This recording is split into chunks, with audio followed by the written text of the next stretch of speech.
ngopi-ngopi ya, nggak cuma ngopi-ngopi juga, tapi juga bisa ngerjain tugas di sini ya dengan tadi wifi-nya kenceng ya. Apalagi juga kalau yang mau makan juga ada tempatnya luas, ada juga yang mau pesan makan ada bisa ya. Betul. Ya kita masih nunggu nih sahabat MQ ya, biar penuh lagi, biar semangat lagi. Nanti boleh teman-temannya, sahabat-sahabatnya diajak yang masih di jalan mungkin hati-hati begitu ya. Semoga sampai sini juga lancar-lancar. Iya. Kemudian kita terima kasih juga ke Wardah. Iya nih yang Wardah bikin. ya. Ini kalau biasanya Mas Rama tuh kalau di radio nih agak Kalau di radio kan gitu ya. nggak kelihatan ya. Iya. Ya walaupun sekarang radio udah live pakai kamera semua ya sekarang ya. Sekarang harus rapi di depan kamera. Iya. Tapi kali ini kita juga makin rapi gitu ya. Makin cerah. Makin gitu. kece gitu ya. Makin kece. Pakai bajunya Koko gitu ya. Udah cocok banget nih sama tema kita pada hari Iya, ini. Gitu. masuk ya matching ya. Gria Muslim Manisa sama Wardah. Terima kasih. Kemudian juga Sai dan Hachiken yang sudah tadi teman-teman sahabat MQ juga udah nyoba ya makan siangnya ya. Iya. Luar biasa. Yang tentunya bikin kita semangat ya di siang hari ini kalau habis makan gitu kan, habis makan ada lauknya ayam gitu. Apalagi ayamnya nih penuh protein gitu ya dari Hachiken itu. Betul, penuh protein. Kayak saya lagi program nih, butuh protein kan. Kayaknya bakal langgan Hachiken nih. Saya Siap. dan Hachiken kayaknya. Nah tentunya kayaknya kita tadi udah terima kasih nih sama sponsor-sponsor Iya. ya kan ya. Dan kita juga di siang hari ini bakal masuk di temanya apa tadi sahabat Rama? Bisnis langit dan financial planning. Lupa ya sahabat voter ya. Nanti sahabat MQ kita tanyain ya, juga lupa nggak ya? Kalau tadi kan udah diisi sama Mas Ali Imron, kemudian Kang Yazid Yazid sama Teh juga Dewi. nih sahabat Rama nih ya. Jangan kebalik. Oke, kita di siang hari ini juga akan sharing-sharing santai sahabat MQ juga nanti yang di on air ya. Boleh barangkali kalau ada WhatsApp ya, tanya nanti kita bacain juga di sini. Terutama yang di sini nih harus semangat juga ya, nanyanya juga ya gitu ya. Benar banget, apalagi ada door prize yang tentunya kita Betul, tunggu-tunggu gitu ya. Iya. Oke, nah tidak lama-lama lagi sahabat MQ ya, karena kita lihat dari tadi di sini di sebelah sini ada 3 orang. Nah, Iya. beliau nih juga yang tentunya dari tadi kita sudah sebutkan sedikit-sedikit ya produknya dan juga Betul. kita bakal bicarain apa nih di siang hari ini gitu ya. Iya. Karena kita ada dari owner Sai dan Hachiken, Pak Heru Deharto, kemudian tepuk tangan boleh. Kemudian juga ada Ustadz Opik Taufikur Rahman. Ya, Dari seorang spiritual motivator Dan- biasa. Dan yang ketiga ada Ibu Danik, penyedia tempat kita siang hari ini dan tentunya yang sangat luar biasa. Oh ini pendukungnya banyak sekali ya ini. Iya banyak nih. Ada berapa ribu orang?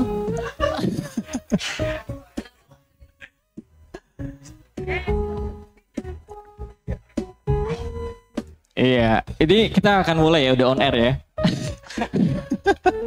Ini gugup banget karena kita baru offline ini lagi off air lagi ya karena udah 2 tahun kita nggak off air udah lama banget dan alhamdulillah kita ngadain off air lagi ya sahabat Fatur ya. bener Ini banget. juga berkat teman-teman kru MQ dan semua sponsor yang mendukung akhirnya kita off air lagi ya. Luar biasa. Alhamdulillah. Lah, karena itu kita butuh ini ya konsentrasinya lebih penuh gitu ya. Lah, karena itu kita disediain nih dari air amanah gitu ya. Oh iya banyak banget ya. Ada biodev juga nanti banyak banget nanti kita Oke. sebutin ya. Tapi sebelum kita ke sponsor-sponsor lagi, kita bakal langsung masuk nih.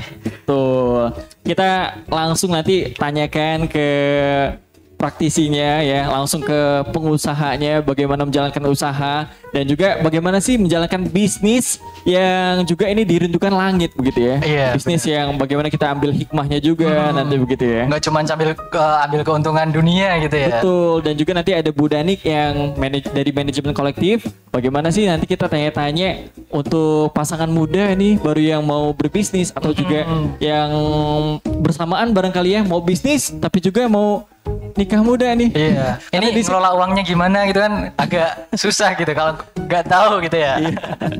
Kita ke Pak Heru dulu ya dari. Oh iya Pak Heru.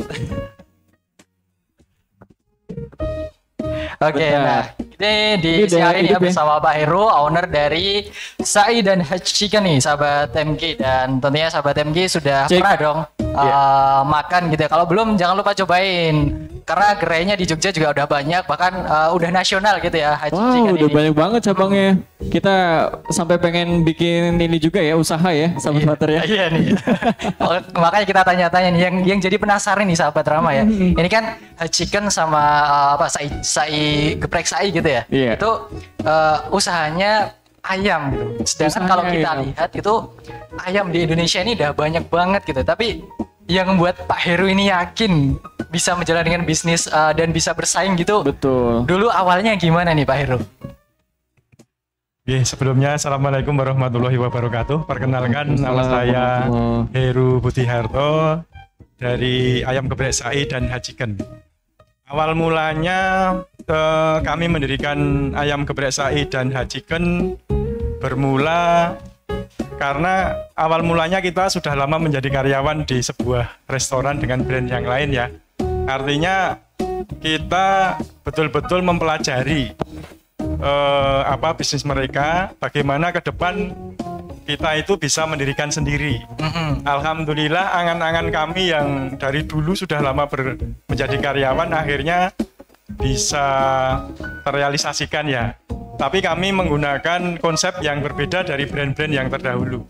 Konsep kami yaitu memadukan antara manajemen langit dan manajemen bumi. Alhamdulillah dengan konsep seperti ini dan kita tawarkan dengan bentuk kerjasama kemitraan ataupun franchise, akhirnya banyak sekali pengusaha-pengusaha yang berminat bergabung dengan kami. Akhirnya alhamdulillah itu awal sebuah usaha dari konsep yang kami tawarkan akhirnya menjadi sesuatu yang menarik untuk melaksanakan bisnis itu. Begitu, Mas. Oke, luar biasa ya perjalanan dari seorang karyawan yang punya cita-cita luar biasa untuk mendirikan usaha sendiri nih sahabat MG. Iya, Masya Allah. Dari itu mungkin awalnya itu berapa orang sih Pak? Kita sebenarnya ada 4 orang ya. Ada 4 orang dengan disiplin ilmu masing-masing. Jadi ada yang ilmu accounting, menguasai ilmu accounting. Kemudian menguasai menu, resep, membuat resep dan sebagainya. Terus yang satu adalah pengembangan cabangnya. Terus saya sendiri kebetulan di operasionalnya. Dari keempat orang ini kita padukan, alhamdulillah bisa diterima oleh masyarakat. Begitu, Mas. Alhamdulillah. Dari keempat orang itu memang awalnya setuju nih ya. Bisnisnya ayam gitu ya Pak ya. Kenapa nggak yang lain? Karena kan udah banyak ya sahabat Iya, Matur ya. bener banget. Banyak franchise ayam juga gitu kan. Kenapa nih Pak? Nggak takut saingan gitu? Karena memang kita kan ya dari awalnya menjadi karyawan itu ya belajarnya di ayam terus ya. Di ayam terus. Akhirnya kita mencermati bagaimana membuat konsep usaha yang tetap berbasis ayam tapi bisa menerobos dunia bisnis kuliner yang memang ayam ini dengan bahan dasar ayam ini sangat banyak sekali sebenarnya di seluruh Indonesia. Tapi kita membuat konsep yang berbeda. Akhirnya alhamdulillah bisa menerobos pangsa pasar yang begitu sebenarnya begitu padat sekali. Padat. Oke, luar biasa ya. Berarti memang Masya Allah. sudah direncanakan dari awal sangat matang gitu sehingga bisa bersaing nih. Iya. Luar biasa. Nah, ini yang menarik juga nih. Ini kan kalau kita lihat sudah sudah tersebar gitu di nasional. Ada di Jawa Timur, Jawa Tengah, Jogja juga ada. Iya. Bahkan kalau nggak salah ada di Jakarta juga ya, Pak. Iya, ada satu di Cikampek, paling Oke. barat Cikampek. Oke. Iya. Nah, ini cara pengembangannya dulu gimana nih, Pak? Kita sudah membuat sebuah konsep yang padat dengan karyawan ya. Artinya kita tidak semata-mata mencari materi saja, tapi memang kita banyak melibatkan karyawan yang terstruktur sehingga setiap daerah ini mempunyai perwakilan sendiri, perwakilan untuk memanage daripada cabang-cabang tersebut. sehingga akhirnya kita bisa berkembang dengan cepat. Seperti itu. Luar biasa. Oke, ini Bu Dani ternyata juga penasaran nih, mau nanya apa nih Bu Dani? Silakan. Apa ya biar beda ya. Apa? Kan tadi sudah ini kayak Red Ocean ya, jualan ayam ini kan sudah Red Ocean. Terus Bapak memilih untuk tetap ayam karena memang udah pengalaman di ayam. Lalu tadi yang Bapak tawarkan berbeda adalah manajemen langit dan manajemen bumi. Itu mungkin yang membedakan. Nah itu apa Pak? Satu poin aja mungkin kalau dibuka semua jadi rahasia perusahaan. Begini Ibu ya, di manajemen kami ini 30% keuntungan nasional ini benar-benar digunakan untuk kegiatan dakwah sosial dan pendidikan. Itu yang luar biasa. Wah, tepuk tangan dong buat Pak Heru dan timnya. Terus kemudian yang kedua, di dalam pengelolaan sumber daya manusia, tentunya kehidupan syariah beragama itu kita tanamkan di situ. Makanya kita punya motivator dari spiritual itu tujuannya untuk membackup supaya kehidupan syariah itu betul-betul bisa dijalankan di operasional kita, di dalam semua kegiatan. Jadi dasarnya memang syariah. Artinya nanti perpaduan antara manajemen langit dan bumi ini bisa terkolaborasi dengan baik di situ.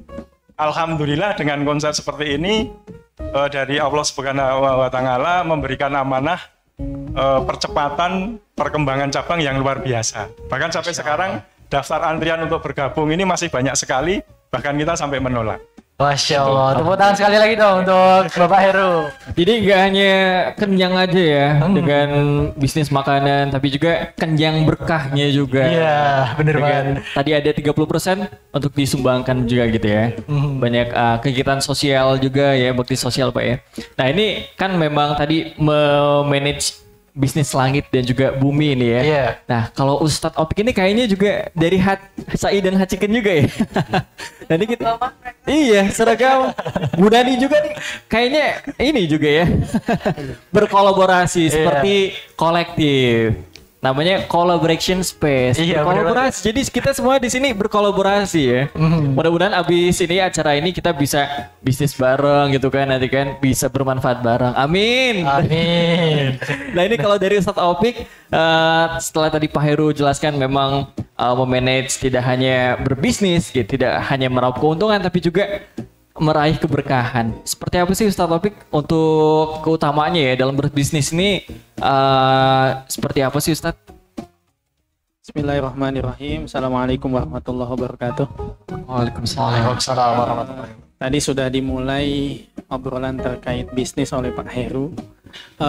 Terkait bisnis ataupun usaha, kita sudah banyak referensinya, banyak dalilnya, banyak ayat Qur'annya, hadisnya, dan juga asarnya di dalam banyak kitab-kitab klasik.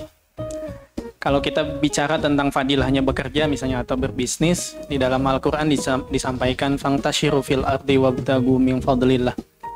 Maka bertebaranlah kalian di muka bumi dan carilah keutamaan dari Allah Subhanahu wa Ta'ala.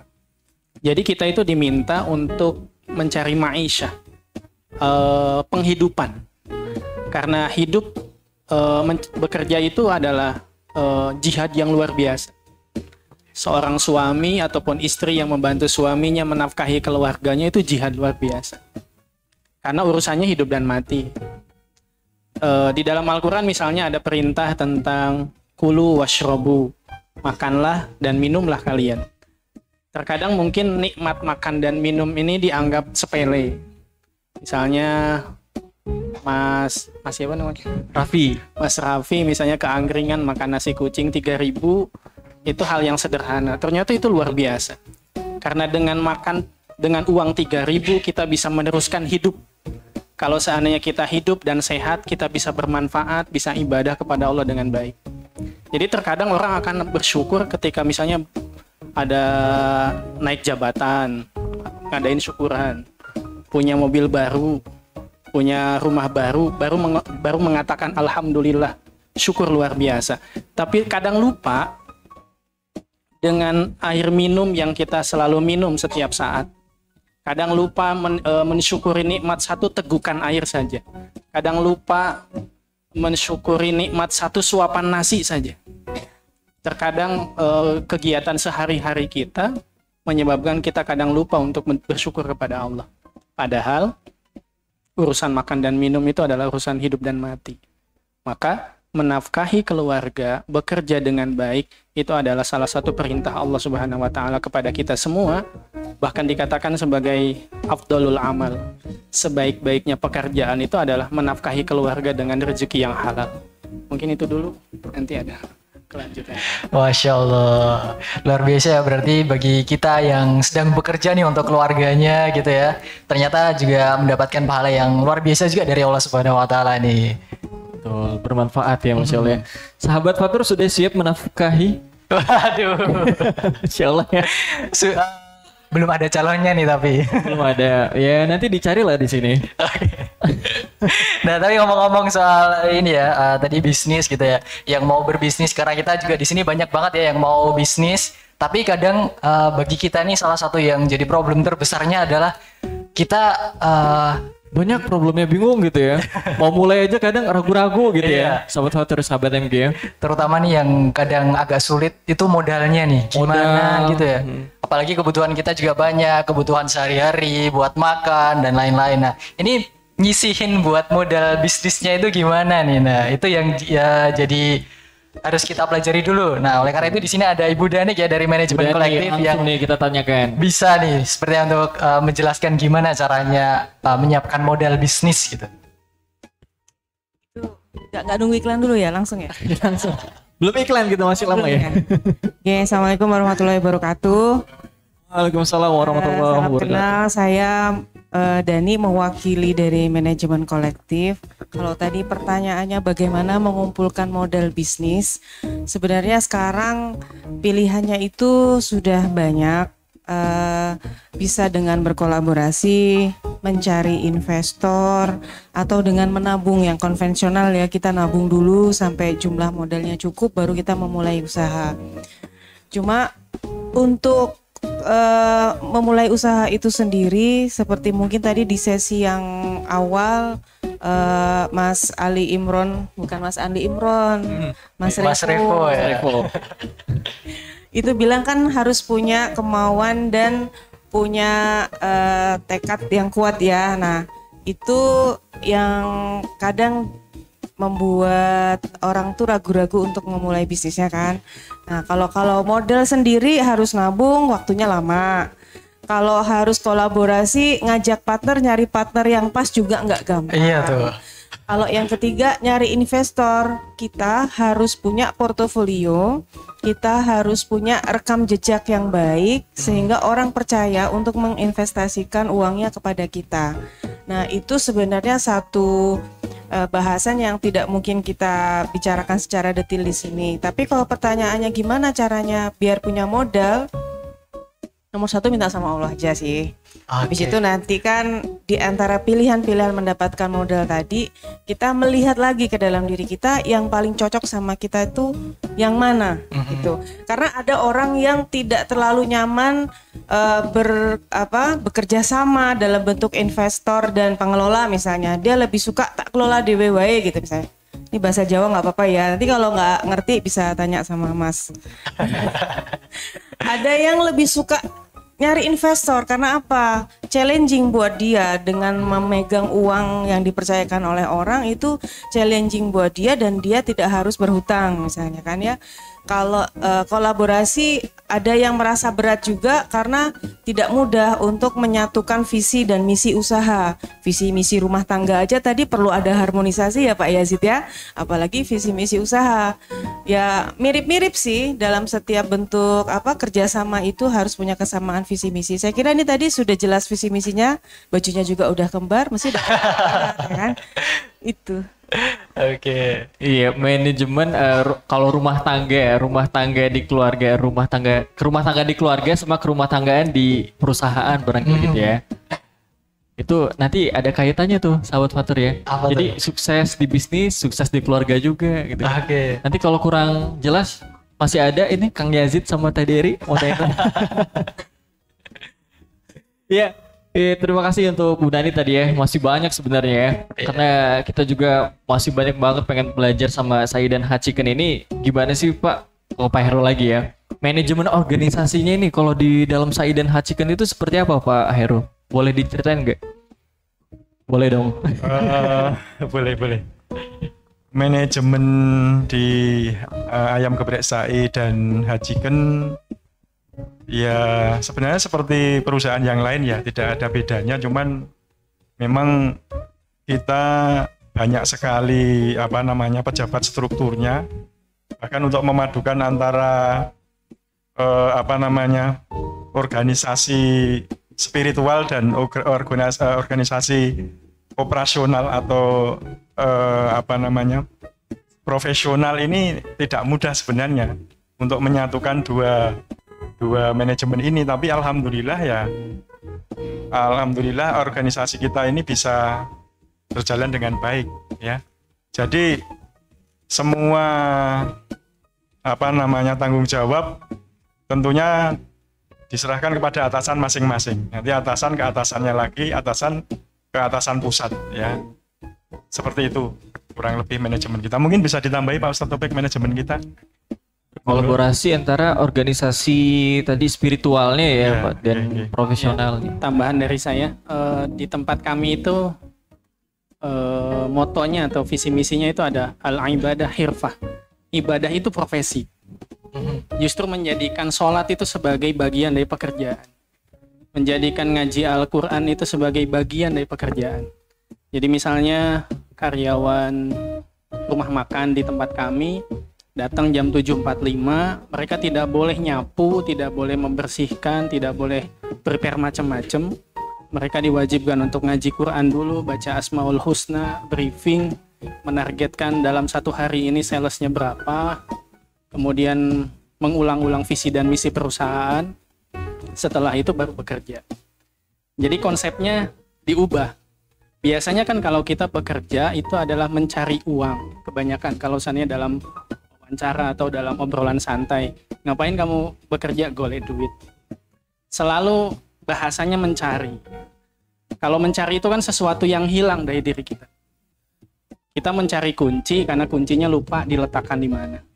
Sedangkan namanya uang sebagai bagian rezeki dari Allah Subhanahu wa taala, harusnya konsepnya bukan mencari tapi meminta. Karena konsepnya diubah menjadi meminta, kita tahu bahwa yang ngasih rezeki itu kan Allah Subhanahu wa taala. Dalam Asmaul Husna dijelaskan Ar-Razzaq, Allah itu Maha Pemberi rezeki. Maka harusnya konsepnya adalah meminta kepada Allah supaya kita dapat rezeki yang halal, yang thayyib, yang barokah, yang manfaat, bukan hanya di dunia tapi bisa jadi amal baik kita di akhirat nanti.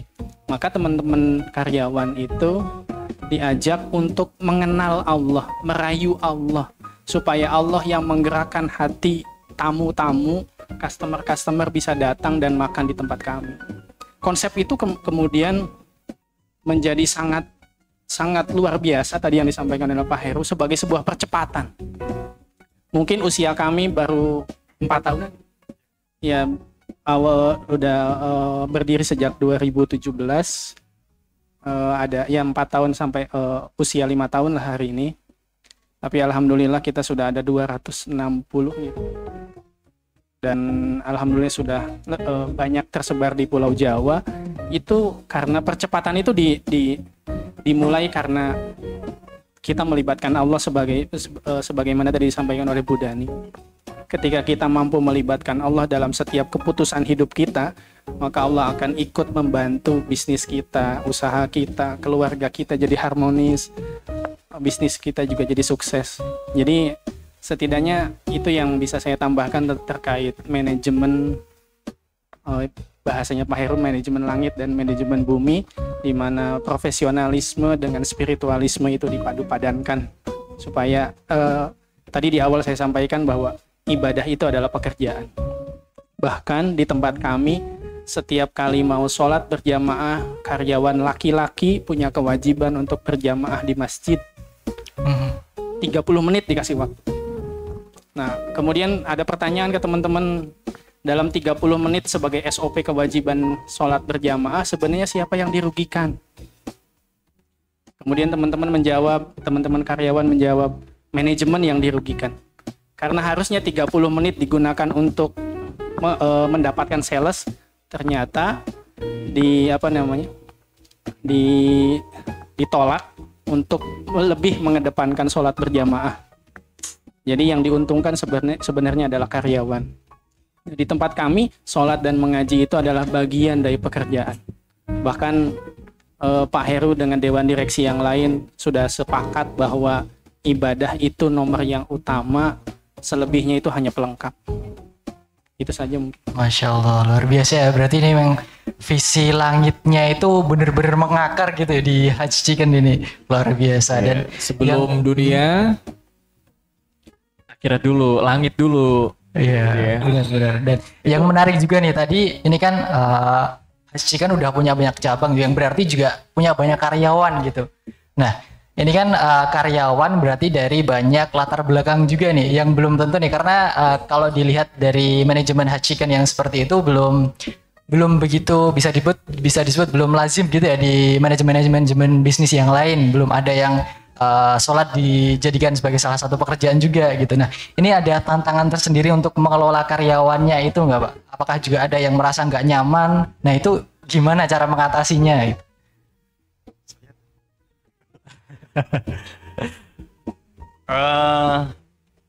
Itu merupakan tantangan dari kami ya. Jadi mengubah suatu kebiasaan yang tidak syariah menjadi syariah, atau kebiasaan yang buruk menjadi kebiasaan yang baik, itu adalah poin plus dari kami. Jadi di visi dan misi kami itu kan menjadikan restoran kami menjadi pesantren kuliner. Ya, jadi bukan berarti kita hanya merekrut karyawan-karyawan yang sudah pinter untuk mengaji, pinter sholat, tapi justru dari variasi macam-macam latar belakang itu, kalau nanti bisa merubahnya menjadi lebih baik, artinya kan poin plus di manajemen kami.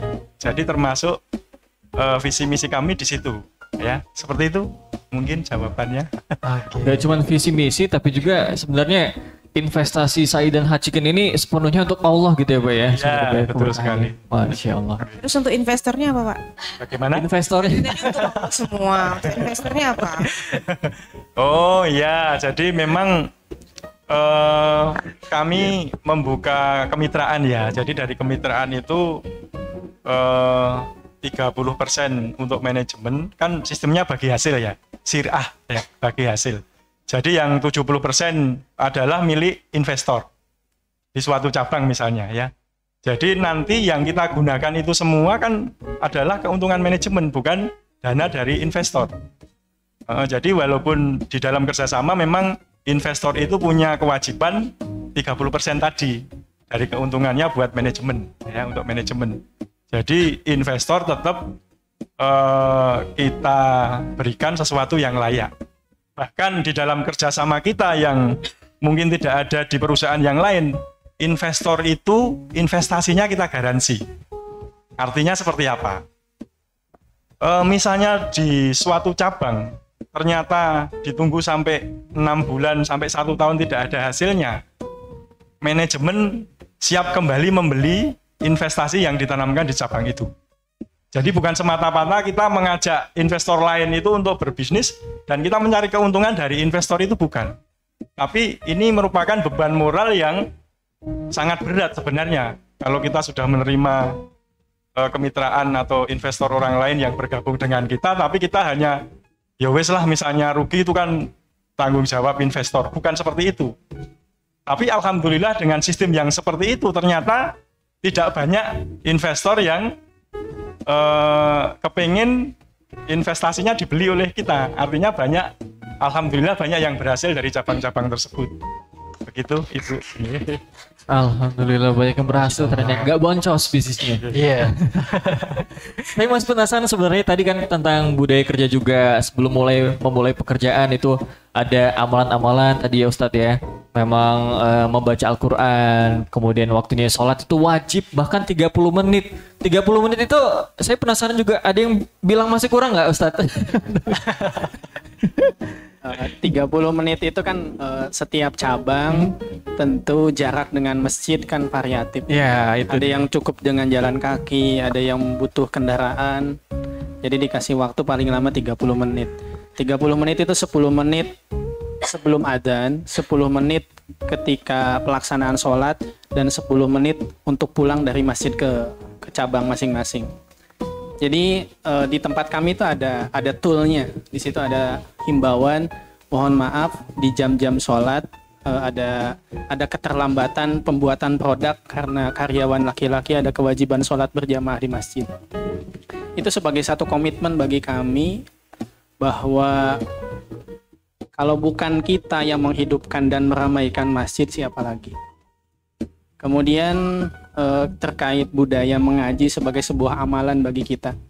Saya teringat dengan ceramahnya Kiai Haji Mustafa Bisri atau yang kita kenal sebagai Gus Mus. Di Indonesia ini mayoritas Muslim. Itu pertanyaan pertama. Yang kedua, berapa persen yang bisa baca Al-Quran dan mengerti kandungannya atau tahu artinya? Yang ketiga, pertanyaan semakin sulit. Yang tahu tafsirnya. Kemudian pertanyaan yang keempat, yang bisa mengamalkannya. 4 pertanyaan itu sebenarnya adalah tamparan bagi kita. Bagi kita yang sudah bisa baca Al-Quran, pedulikah kita kepada saudara kita yang masih terbata-bata? Maka lewat manajemen ini, tadi yang sudah diawali oleh Pak Heru tentang bagaimana dakwah kita itu adalah kepada karyawan yang dengan macam-macam latar belakang. Mungkin yang lulusan pesantren itu hanya sekian persen, mungkin 1 atau sampai 5%-nya. Selainnya itu ya dari basicnya umum semuanya. Dan banyak juga teman-teman yang ketika masuk kemudian ada budaya mengaji itu mereka mengakui bahwa saya sudah berhenti mengaji sejak masuk SMP. Mungkin waktu kecil pernah ikut ke TPA, ke madrasah, ikut teman-temannya ke masjid. Akhirnya hatam sampai Iqra 6 tapi tidak melanjutkan Al-Quran. Karena sudah masuk jenjang SMP, SMA, dan main kesibukannya akhirnya bermain dan lain sebagainya sehingga lupa terhadap Al-Quran. Kemudian orang tuanya juga tidak membuat lingkungan Qurani di dalam keluarganya. Akhirnya Al-Quran semakin jauh. Maka menjadi sebuah tantangan dakwah di tempat kami adalah bagaimana kebiasaan membaca Al-Quran dan sholat berjamaah itu sebagai oleh-oleh yang bisa dibawa pulang. Sehingga kemudian oleh-oleh itu kemudian dia tularkan kepada istri atau suaminya, kepada keluarganya, kepada anak-anaknya, sehingga karyawan tersebut bisa jadi model atau contoh bagi keluarganya. Sebenarnya sih itu amalannya deh di tempat kami. Ada lagi amalannya Ustadz barangkali? Ya tadi itu melibatkan Allah. Oke, berarti memang ada banyak amalan yang dikerjakan gitu ya oleh karyawannya sehingga pulang-pulang nggak cuma bawa uang tapi bawa berkah juga. Masya Sederhana Allah. sebenarnya sahabat MK, sahabat Fatur ya. Baca Quran, sholat tepat waktu itu ya bisa kita usahakan gitu ya. Tapi kalau kebudayaannya ini sebagai manajemen kolektif juga ada nggak sih Bu? Ada rahasia-rahasia juga amalan-amalannya untuk karyawan-karyawan gitu? Sabar, gobo. Ya, jadi ini memang menakjubkan sekali ya cerita dari Hajikan dan Sai ini. Pada saya pengen nanya tadi malah pengen nanya, maksudnya. Iya, hostnya 3 ini kok. Benar sebenarnya. Hostnya kita 3. Nanti saya jawab dulu deh ya, nanti tetap mau nanya. Jadi kalau kolektif ini sebenarnya lahirnya itu dari cita-citanya Rumpun Nurani punya satu tempat dakwah modern yang bisa merangkul eksekutif muda, anak-anak muda yang mungkin ada rasa sungkan untuk datang ke pengajian. Di mana sih mereka suka ngumpul? Di kafe ngopi. Nah, Dan Rumpun Nurani sendiri kan banyak sekali kegiatan-kegiatan yang untuk meningkatkan kapasitas diri dan keluarga. Jadi training-training tuh yang juara trainingnya tuh Teh Dewi sama Pak Iyas itu kan sering butuh tempat nih buat sekian, bikin pelatihan dan sebagainya. Terus kata Bu Awi, kita bikin aja yuk gitu. Akhirnya kita ngumpul, kita cari modal rame-rame, terus kita bikinlah kolektif ini dengan harapan ini bisa menjadi satu langkah kecil dari kami menyajikan tempat produktif. Sehingga kalau masuk ke kolektif kan langsung diketok kepalanya pakai walasri ya. Tadi lihat nggak? Ayo. Waduh. Ya, soleh banget ya, jalannya nunduk ya.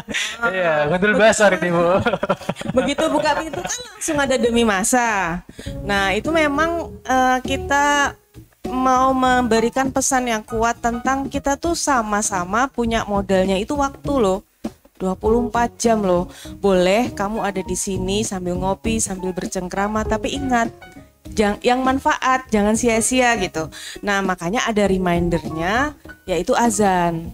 Setiap azan dikumandangkan memang dengan keras supaya walaupun ada yang berangkat sholat, ada yang tetap kerja tapi dia jadi sadar oh udah zuhur, oh udah asar gitu. Ya memang dakwah kita seperti itu. Terus kita juga banyak kerja sama brand-brand dakwah seperti MKFM dan banyak kegiatan-kegiatan training-training juga yang dilakukan di sini karena memang kami berharap kolektif ini bisa menjadi collaboration space. Jadi tempat beraksi dan berkolaborasi. Kalau amalannya tadi sabar ya Bu Awi, Bu Novi ya. Sabar. Karena sabar itu ilmu yang paling, ibadah yang paling panjang ya Ustadz ya. Karena belajar sabar terus kita sebenarnya tiap hari itu ya. Aku nanya. Boleh, silakan Bu Dani. Pak, ada 2 Pak pertanyaannya. Tadi teman saya yang di pojokan tadi tertarik loh Pak. Kalau mau jadi investornya SAI itu mulai dari angka berapa? 1. Yang kedua, kan tadi kan kita sebagai mungkin kalau yang kita akrab dengan holakoh dan lain sebagainya, hal-hal seperti itu kan hal yang begitu menyegarkan hati ya. Atau wah punya karyawan yang jam sholat gak usah dioprak-oprak, udah cus berangkat sendiri langsung cus pulang kerja, wah itu kan ideal banget ya.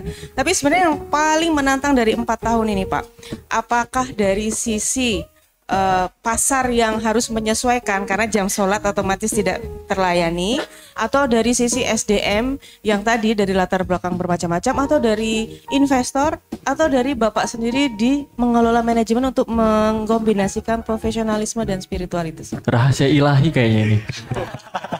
Langsung selesai, nggak ada diskusi.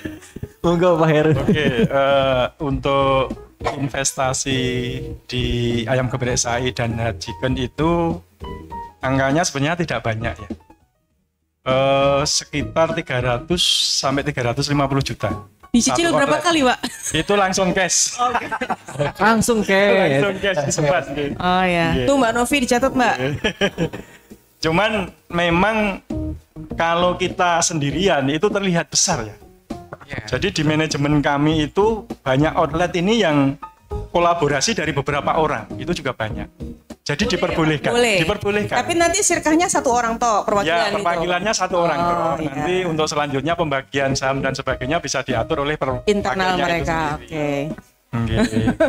Bahkan ada satu hal yang aneh itu karyawan itu dilibatkan untuk ikut berinvestasi.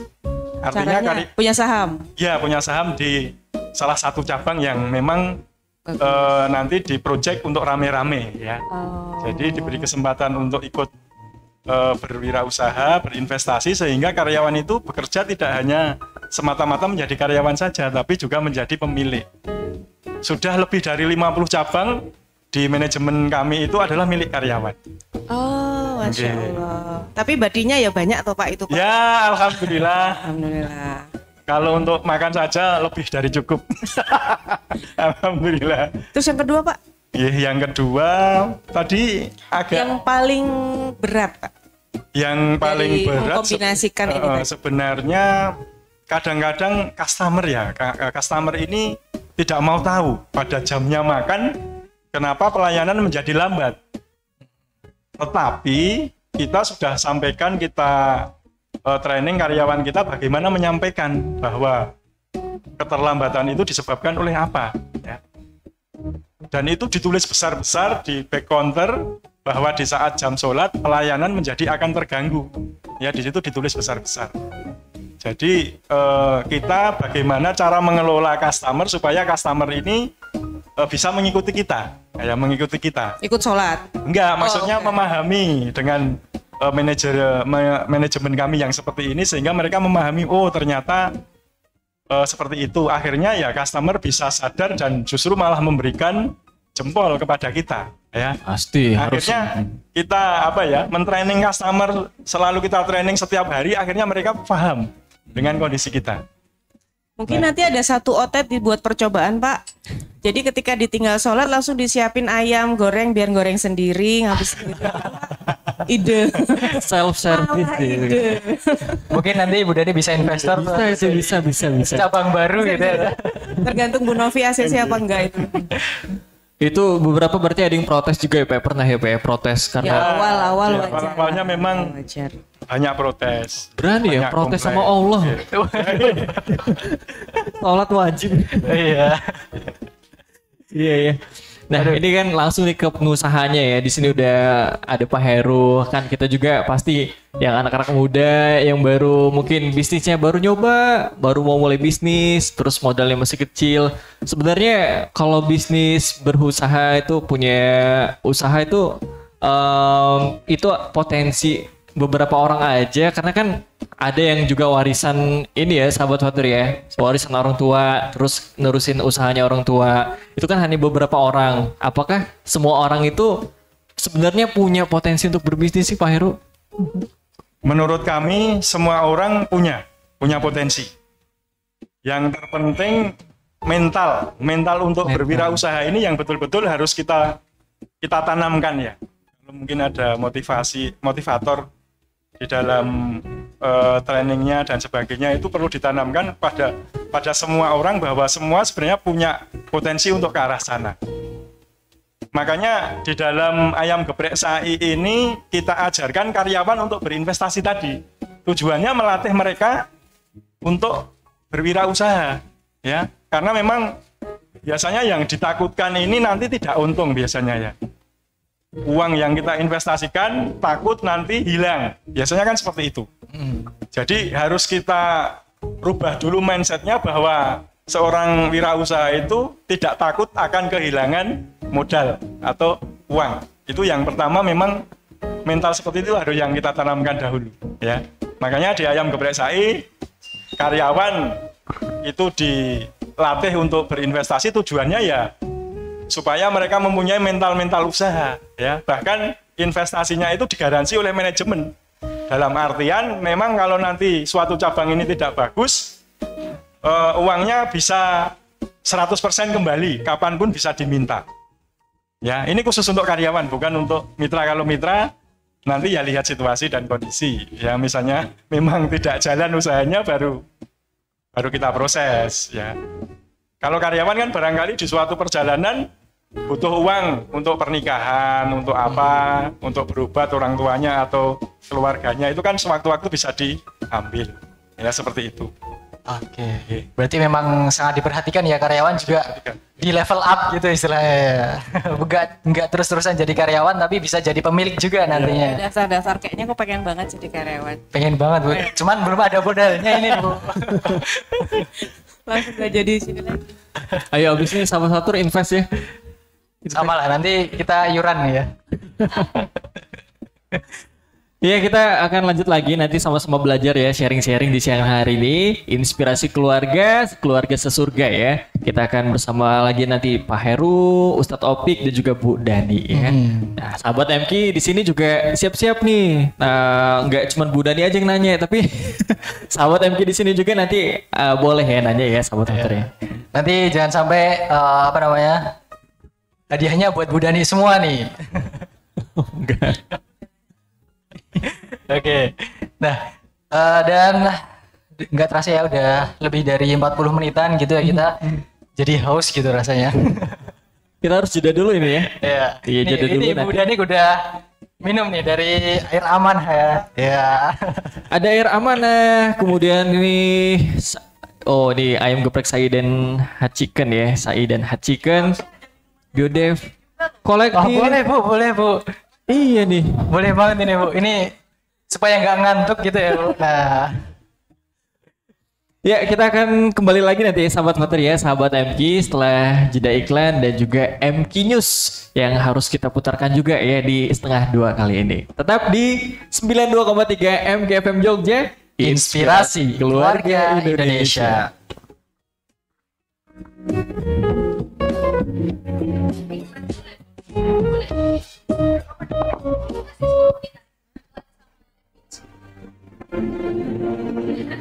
Keberhasilan membangun keluarga di dunia menjadi jembatan terbangunnya kebersamaan hingga surga.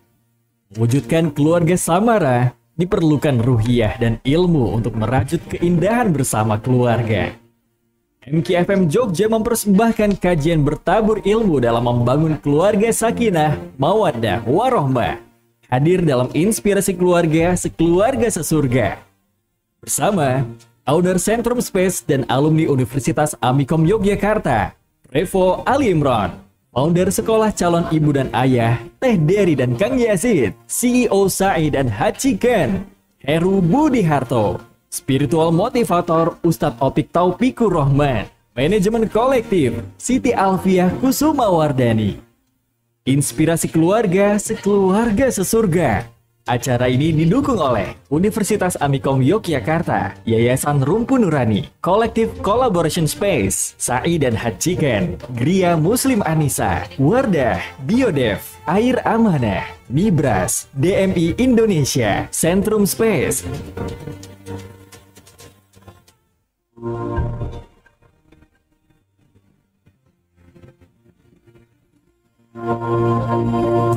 Serem loh ya, penyebab utama seorang menikah yang menjadi alasan utama menikah itu ketika itu dilandasi oleh karena cinta, maka ketahuilah bahwa cinta itu bisa hilang. Jadi banyak sebetulnya, cuman masalahnya adalah mau apa kagak tuh. Kalau memang serius mau merayu Allah agar segera diijabah, agar segera dipertemukan dengan jodoh, lakukan kebaikan sebanyak-banyak. Kamu mau belajar bisnis sih, mau mulai dari mana? Kalau tak dari hal yang paling sederhana. Dari sederhananya itu adalah ngerjain tugas sesuai waktu. Kamu bisa, berarti kerjaan bisa. Nah banget. Tapi nggak semua orang kadang tahu itu. MKFM Jogja mempersembahkan kajian inspirasi keluarga, sekeluarga sesurga. Hadir dalam ilmu persiapan pernikahan, financial planning untuk keluarga. Bersama narasumber inspiratif, owner Centrum Space dan alumni Universitas Amikom Yogyakarta, Revo Ali Imron. Pengasuh sekolah calon ibu dan calon ayah, Teh Dery Rizky dan Kang Yazid. CEO Sai dan Haji Ken, Heru Budi Harto. Spiritual motivator, Ustadz Opik Taufikur Rahman. Manajemen kolektif, Siti Alfiah Kusuma Wardani. Disiarkan langsung.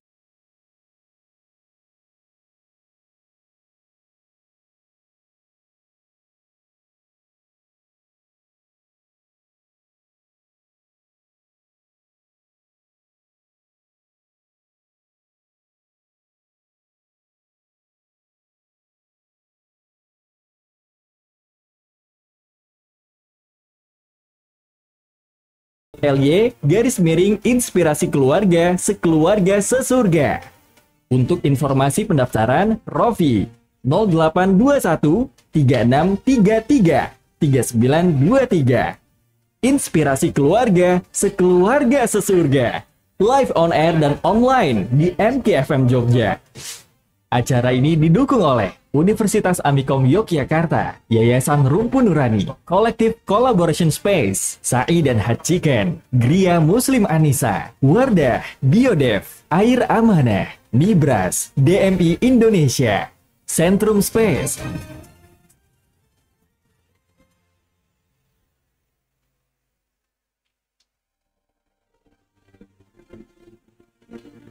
Keberhasilan membangun keluarga di dunia menjadi jembatan terbangunnya kebersamaan hingga surga.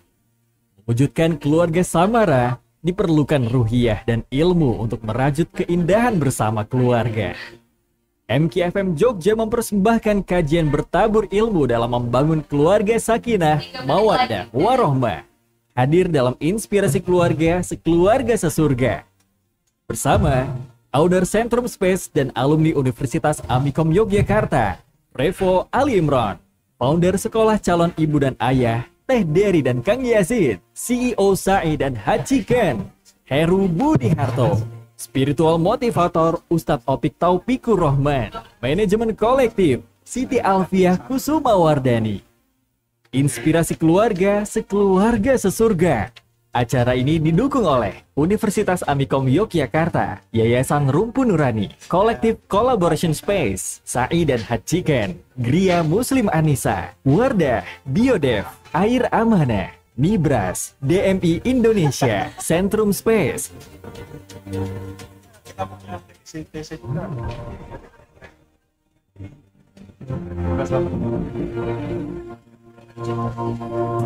Strong way penyebab utama seorang menikah yang menjadi alasan utama menikah itu ketika itu dilandasi oleh karena cinta, maka ketahuilah bahwa cinta itu bisa hilang. Jadi banyak sebetulnya, cuman masalahnya adalah mau kagak tuh. Kalau memang serius mau merayu Allah agar segera diijabah, agar segera dipertemukan dengan jodoh, lakukan kebaikan sebanyak-banyak. Kamu mau belajar bisnis sih, mau mulai dari mana? Kalau tak dari hal yang paling sederhana. Dari sederhananya itu adalah ngerjain tugas sesuai waktu. Kamu bisa, berarti kerjaan bisa. Nah, banget. Tapi nggak semua orang kadang tahu itu.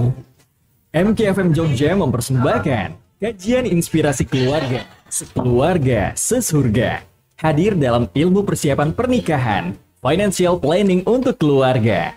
Bersama narasumber inspiratif, owner Centrum Space dan alumni Universitas Amikom Yogyakarta, Revo Ali Imron. Pengasuh sekolah calon ibu dan calon ayah, Teh Dery Rizky dan Kang Yazid. CEO Sa'i dan Haji Ken, Heru Budi Harto. Spiritual motivator, Ustadz Opik Taufikur Rahman. Manajemen kolektif, Siti Alfiah Kusuma Wardani. Disiarkan langsung dari kolektif Collaboration Space, Jalan Watu Gede nomor 58, Wonorejo, Sariharjo, Ngaglik, Sleman.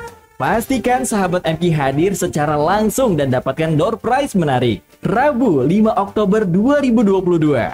Mulai jam 9 pagi hingga jelang adzan asyar. Acara gratis dan terbuka untuk umum. Seat terbatas. Daftarkan diri Anda bit.ly/inspirasi keluarga sekeluarga sesurga. Untuk informasi pendaftaran, Rofi 0821 3633 3923. Inspirasi Keluarga, Sekeluarga Sesurga. Live on air dan online di MKFM Jogja. Acara ini didukung oleh Universitas Amikom Yogyakarta, Yayasan Rumpu Nurani, Kolektif Collaboration Space, Sa'i dan Haji Ken, Gria Muslim Anissa, Wardah, Biodev, Air Amanah, Nibras, DMI Indonesia, Centrum Space.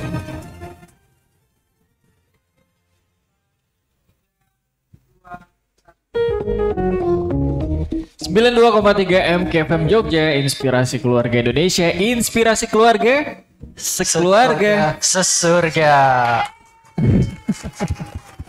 Ulang dong ya.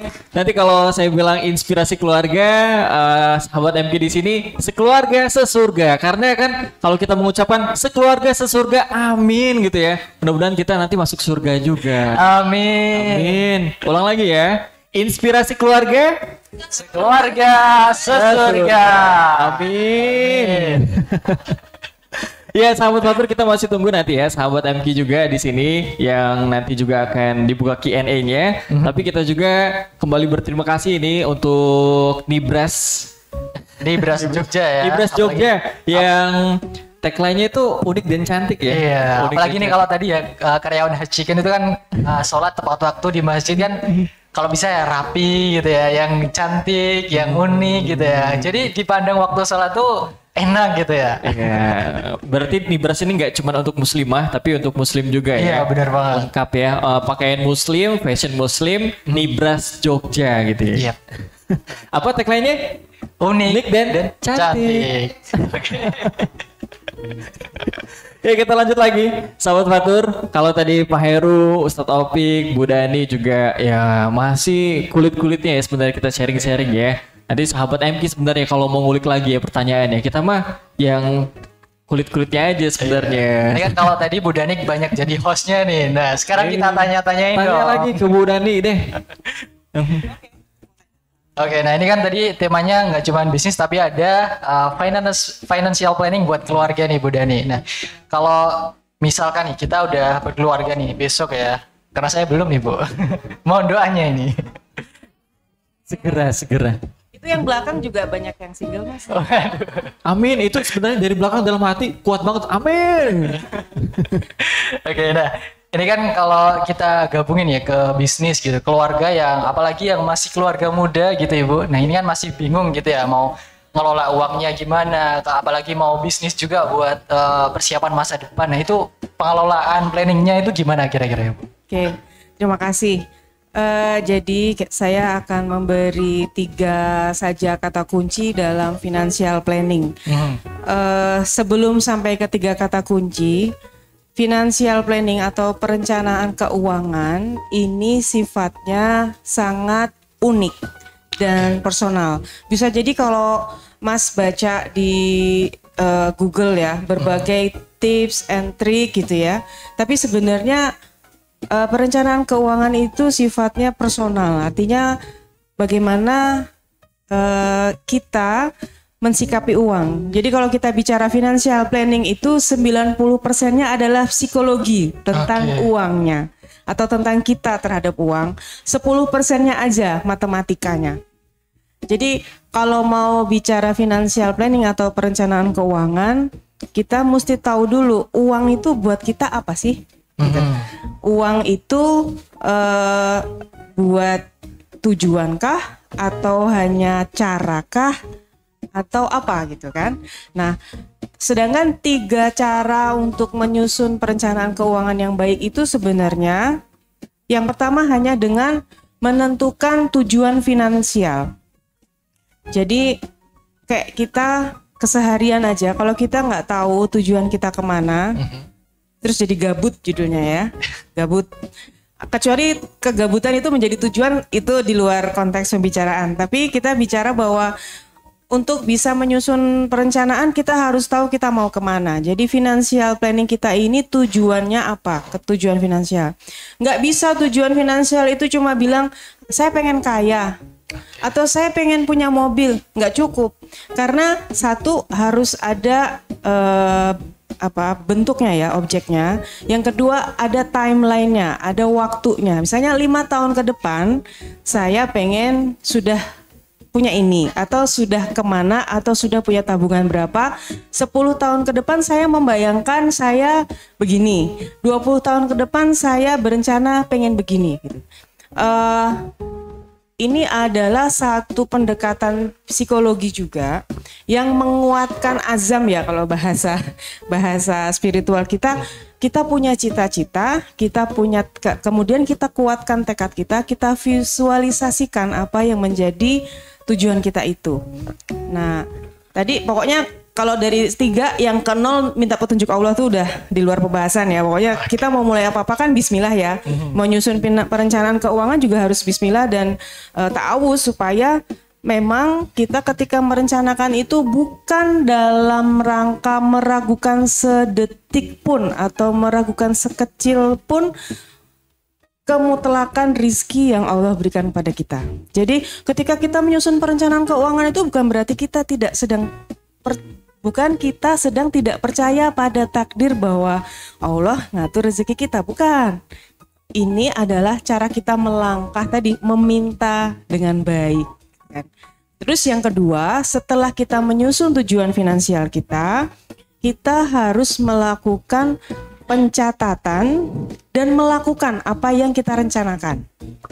Jadi kan kayak tadi pagi sesinya kalau dibuat tanpa dikerjain ya hanya menjadi impian-impian belaka kan. Nah jadi cuman setelah halu aja ya Bu. Halu tingkat dewa lagi. Jadi setelah ada tujuan finansial, kemudian catat kondisi keuangan kita tuh gimana.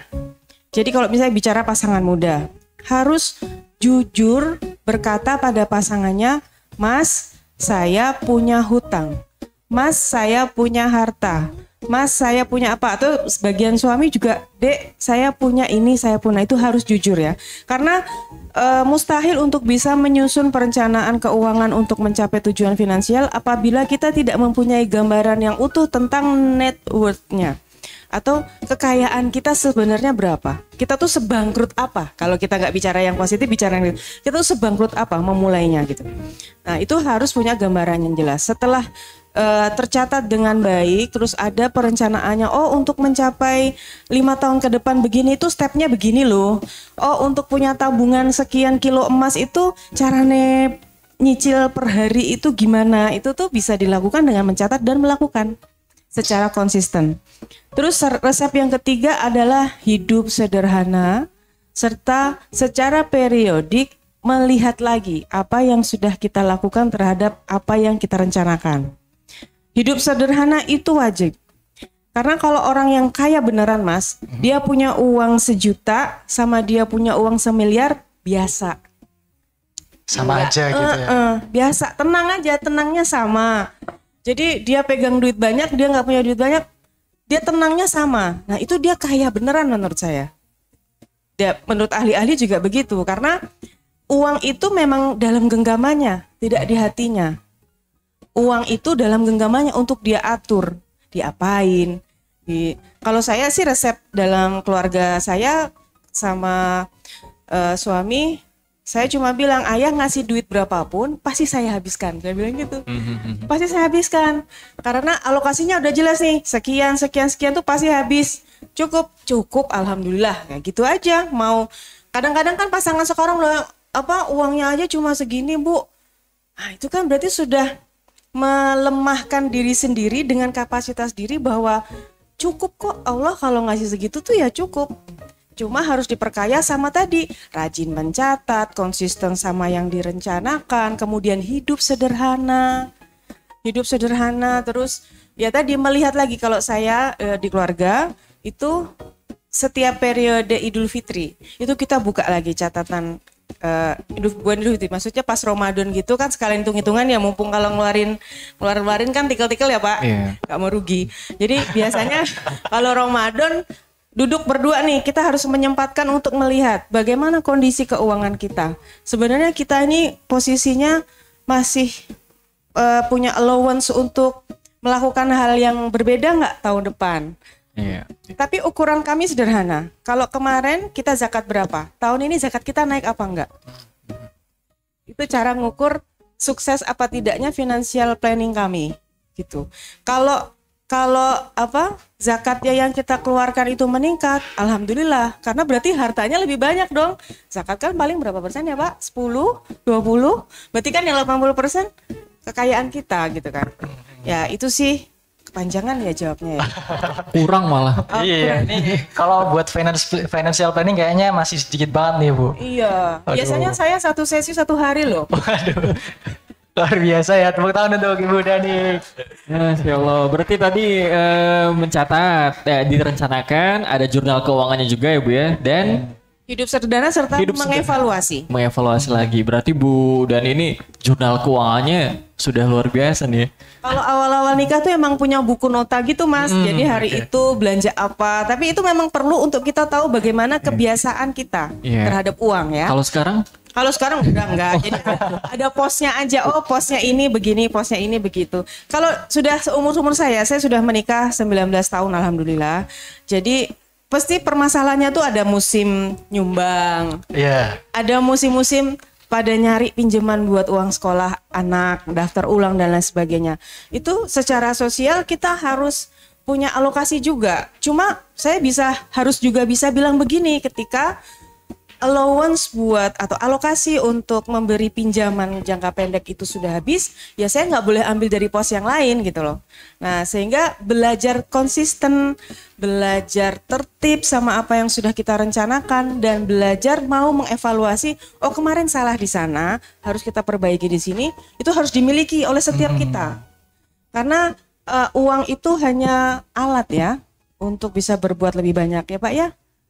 Gitu. Akhirnya jadi habit. Tapi untuk sahabat MK yang baru newbie gitu ya, planning ini memang harus dicatat gitu ya Bu ya, sangat penting. mulai tercerahkan ya sahabat Fatur ya, untuk merencanakan bisnis kedepannya dan untuk berkeluarga nanti. Aduh.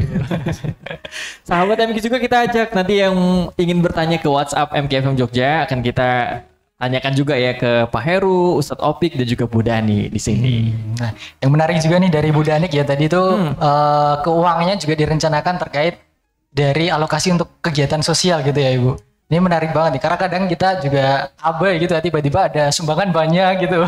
Habis berjuta-juta. Aduh ini habis buat sumbangan doang nih. Iya. Nah, kemudian nih kalau tadi ya ke Hajj Chicken lagi nih Pak Heru. Itu kan tadi juga menyisihkan untuk dana sosial juga dan ada kegiatan sosialnya juga. Nah, kira-kira dari Hajj Chicken sendiri bentuk dari kegiatan sosialnya itu seperti apa nih Pak Heru? Alhamdulillah dari awal kita sudah komitmen ya untuk melakukan kegiatan sosial. Dan kegiatan sosial sebenarnya sudah banyak sekali kita lakukan ya. Kita juga pernah membantu air di Palestina Pak ya. Pernah membantu air di sana.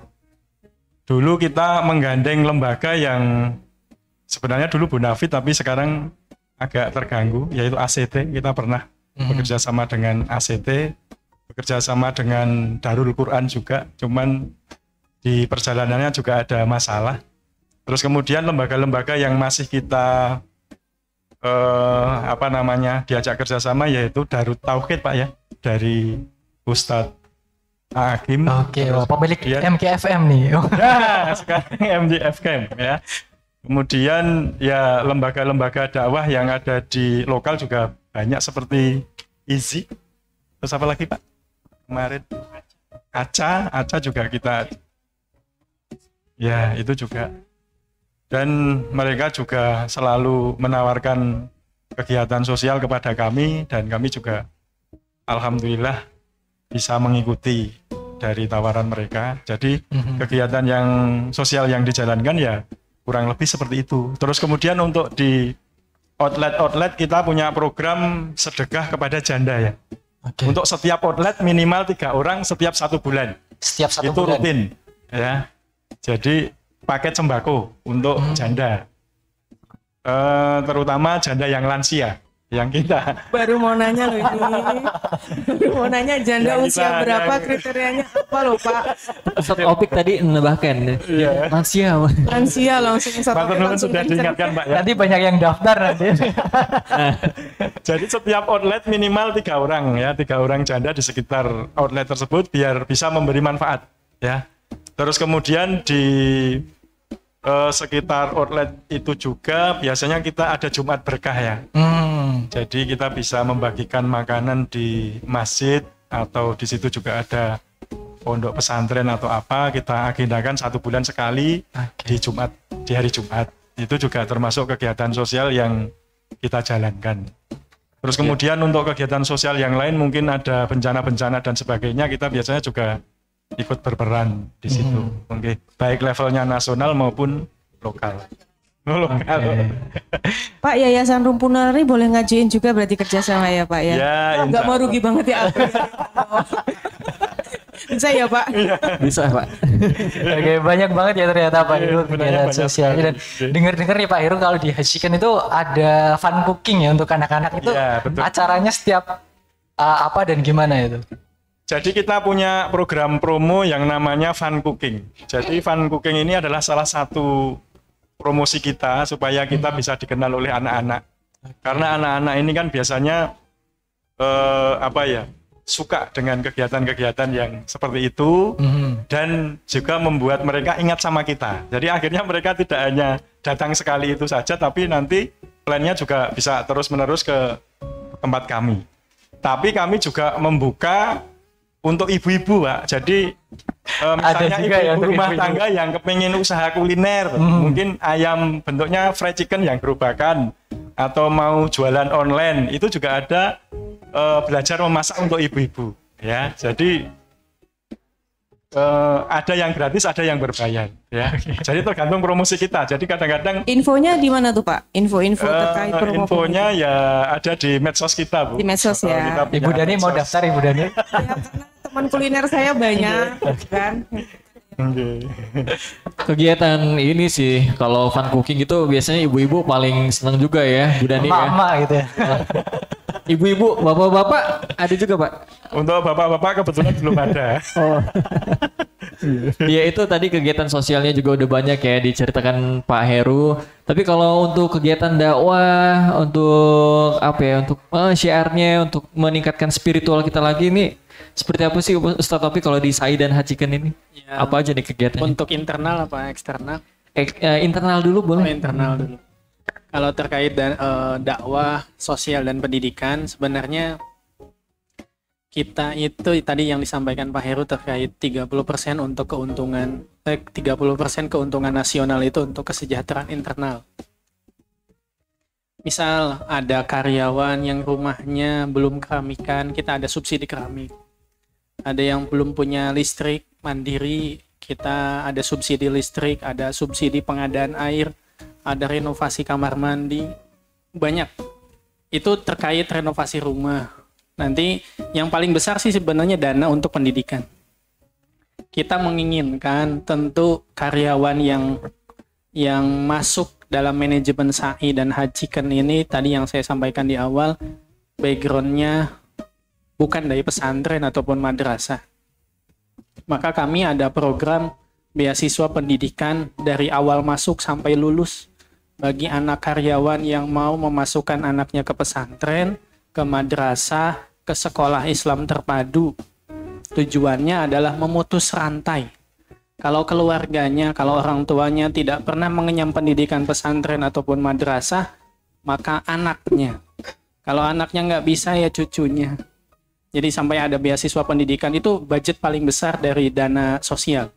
Jadi di kita di visi misi sudah dicantumkan bahwa keuntungan nasional kita untuk internal adalah untuk kegiatan dakwah, sosial, dan pendidikan.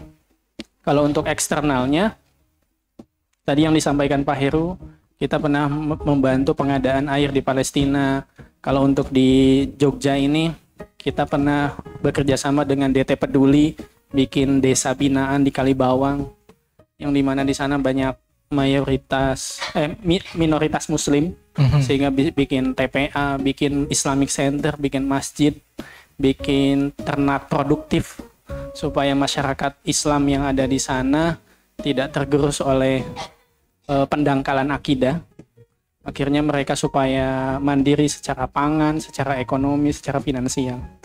Itu salah satunya. Dan yang belum lama ini kami bekerja sama dengan yang kemarin itu dengan pesantren masyarakat Merapi Merbabu, ada wakaf ikut membangun masjid untuk santri putri di Magelang sana. Dan masih banyak lagi yang tentu tidak bisa disebutkan satu persatu.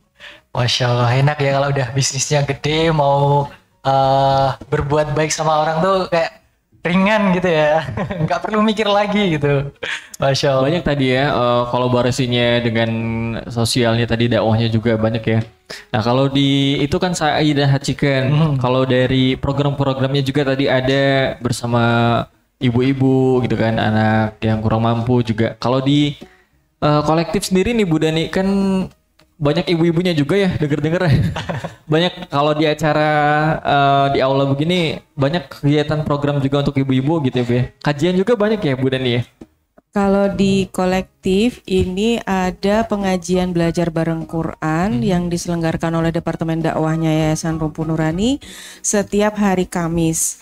Itu diawali dengan klinik Quran, artinya memperbaiki bacaan tahsin. Kemudian ada materi-materi dari ustadz atau ustazah yang mengisi di lantai 2. Itu kalau yang rutin. Kalau tiap Rebo juga ada sore jam 4 sampai jam 6 sore kita diskusi tentang masalah-masalah yang ada di Al-Qur'an maupun dari sirah Nabi gitu. Ada banyak kalau kajian gitu sih kajian. Itu kajiannya tadi ada tahsin sama sirah Nabi. Ada belajar bareng Quran sama ada kajian ruang nurani. Itu untuk di kolektif sendiri. Ya, kalau untuk keluar biasanya ada. Kalau kolektif keluar sepertinya sebagai brand kolektif sih belum ya. Tapi kalau yang kemana-mana kita sebagai Yayasan Rumpu Nuraninya. dari yayasan yang bergerak. Kemarin kita juga habis bikin fundraising untuk sumur di Masjid Syekh Ajlin di Gaza. Alhamdulillah di sini juga terselenggaranya acaranya Pak. Harusnya kemarin kerjasama Bapak buka booth ya Pak ya, tapi saya belum kenal Pak Heru, nanti saya habis ini kenalan. Nah, sekarang udah biar bisa banyak kolaborasi ya Pak. Insya Allah visinya sama. Jadi rahmatan lil alamin lah kita ini. Alhamdulillah Bu Daninya ketemu Pak Heru ini. Iya. Nanti Apalagi di MG ya, sama MG. Sama MG, gara-gara MG nih wasilahnya nih, makasih. Sama-sama Ibu Dani. Nah, jangan lupa juga ya sahabat MG, di siang hari ini masih ditunggu untuk bertanya. Silahkan disiapkan pertanyaannya dan nanti bisa langsung WhatsApp di nomornya seperti biasa. Ya udah tahu lah sahabat MG nomornya, nggak usah dikasih tahu lah. Oke. Dan yang di sini juga masih bisa ya ditunggu, nanti akan ada door prize yang banyak tentunya. Berlimpah ya. Jadi khusus yang di sini yang datang. Kalau yang nonton dapat nggak nih teman-teman kru? Insya Allah ya. Insya Allah dipertanggungjawabkan. Nanti kalau yang di baris belakang itu ada yang nanya, dari saya dapat door prize khusus. Waduh, siapa tuh Bu Dani tuh? Itu teman-teman dari magang dari UGM. Oh, boleh. Yuk kita lanjut lagi ya, sahabat Fatur ya. Sahabat MG juga kita tunggu nanti pertanyaannya. Untuk dukungan keluarga nih Pak Heru, ke Ustadz Opik juga, nanti ke Bu Dani juga sih dalam berbisnis. Itu seperti apa dukungannya Pak? Dalam perintisannya mungkin dulu ya, masih merintis sekali sampai sekarang, ini dukungan keluarga itu seperti apa Pak? Alhamdulillah keluarga saya 100% mendukung bisnis kami ya. Walaupun dari awal kita merintis ini ya belum dapat apa-apa. Artinya pada saat itu keluarga juga harus ikut menanggung daripada tidak punya apa-apa itu tadi ya. Jadi alhamdulillah sampai sekarang itu sangat mendukung. Walaupun sebenarnya kami itu banyak keluar ya, dengan harus menyampiri harus bertemu dengan karyawan yang jumlahnya banyak, cabangnya yang di mana-mana, artinya banyak waktu yang harus saya meninggalkan keluarga. Tapi alhamdulillah keluarga juga sudah terbiasa. Akhirnya ya itu tadi mendukung penuh dengan bisnis ini. Didukung penuh, bisa sepenuhnya di usaha, menjadi suami juga Pak ya. Masya Allah. Itu kalau dari Pak Heru. Kalau dari Topik? Saya mulai bergabung tahun 2018 ketika cabang SAI belum sebanyak ini. Jadi saya saya juga ikut dalam perintisan tahun kedua di bidang spiritual. Jadi saat 2018 itu masih baru ada dua, saya dengan teman saya yang domisilinya di Demak. Jadi saya dengan Pak Heru, saya menjadi supir kedua, second drivernya Pak Heru, keliling dari mulai Batu, Malang sampai paling barat itu Cikampek ya Pak. Jadi saya ikut Pak Heru sebagai pasangan muda. Saya baru menikah saat itu 2 atau 3 tahun lah dengan istri saya, akhirnya meninggalkan keluarga lama sekali. Jadi kalau dihitung-hitung sepanjang 2019 sampai awal 2020, saya di Jogja dalam 1 bulan mungkin cuma 2 minggu, selebihnya di jalan dengan Pak Heru. Awalnya tentu ada pertentangan. Kita kan keluarga baru, kenapa ditinggal-tinggal? Ya tapi kalau lama-kelamaan kemudian mulai terbiasa dengan alur kerja yang seperti itu. Tapi alhamdulillah hari ini ketika banyak yang direkrut oleh manajemen, tim spiritual juga semakin banyak. Akhirnya saya bisa di Jogja dan sekitarnya saja, sehingga bisa bersama dengan keluarga. Dari wasilah berkahnya pandemi itu yang menyebabkan saya dan istri punya momongan. Alhamdulillah. Tuh kan kita jadi tahu nih akhirnya ternyata Ustadz Opik yang di sini pernah jadi driver handal juga. Itu jadi supir lintas Jawa ya, jadi Ustadznya. Lintas provinsi. Ini kalau acaranya keluarga sesurga ini sahabat sesurga ini Pak. Sahabat sesurga. Amin. Kalau Bu Dani gimana Bu dukungan keluarga? Ya, alhamdulillah. Jadi mungkin saya bisa sedikit memberi gambaran sejarahnya. Saya dulu karyawan. Jadi saya bekerja di perusahaan kontraktor besar di Jakarta. Jadi saya memulai pernikahan dengan posisi saya bekerja. Tapi memang sejak sebelum nikah saya sudah pertanyaan ke calon suami itu nanti saya boleh kerja apa enggak gitu kan. Dan beliau menjawab boleh, yang penting prioritasnya betul gitu. Nah, saya bekerja, tapi karena tuntutan pekerjaan harus sering sampai pagi, kemudian saya mengajukan resign walaupun baru disetujui 1 tahun setelah pengajuan. Terus saya pindah ke Jogja ngurusin anak-anak. Terus saya mulai bisnis. Saya tuh mau memulai bisnis banyak juga Mas. Apa-apa dijual, kata keluarga saya sih. Kamu tuh kok apa-apa dijual. Memang tadi pada dasarnya setiap orang punya bakat wirausaha ya Pak ya. Tinggal dia mau mengembangkan apa enggak.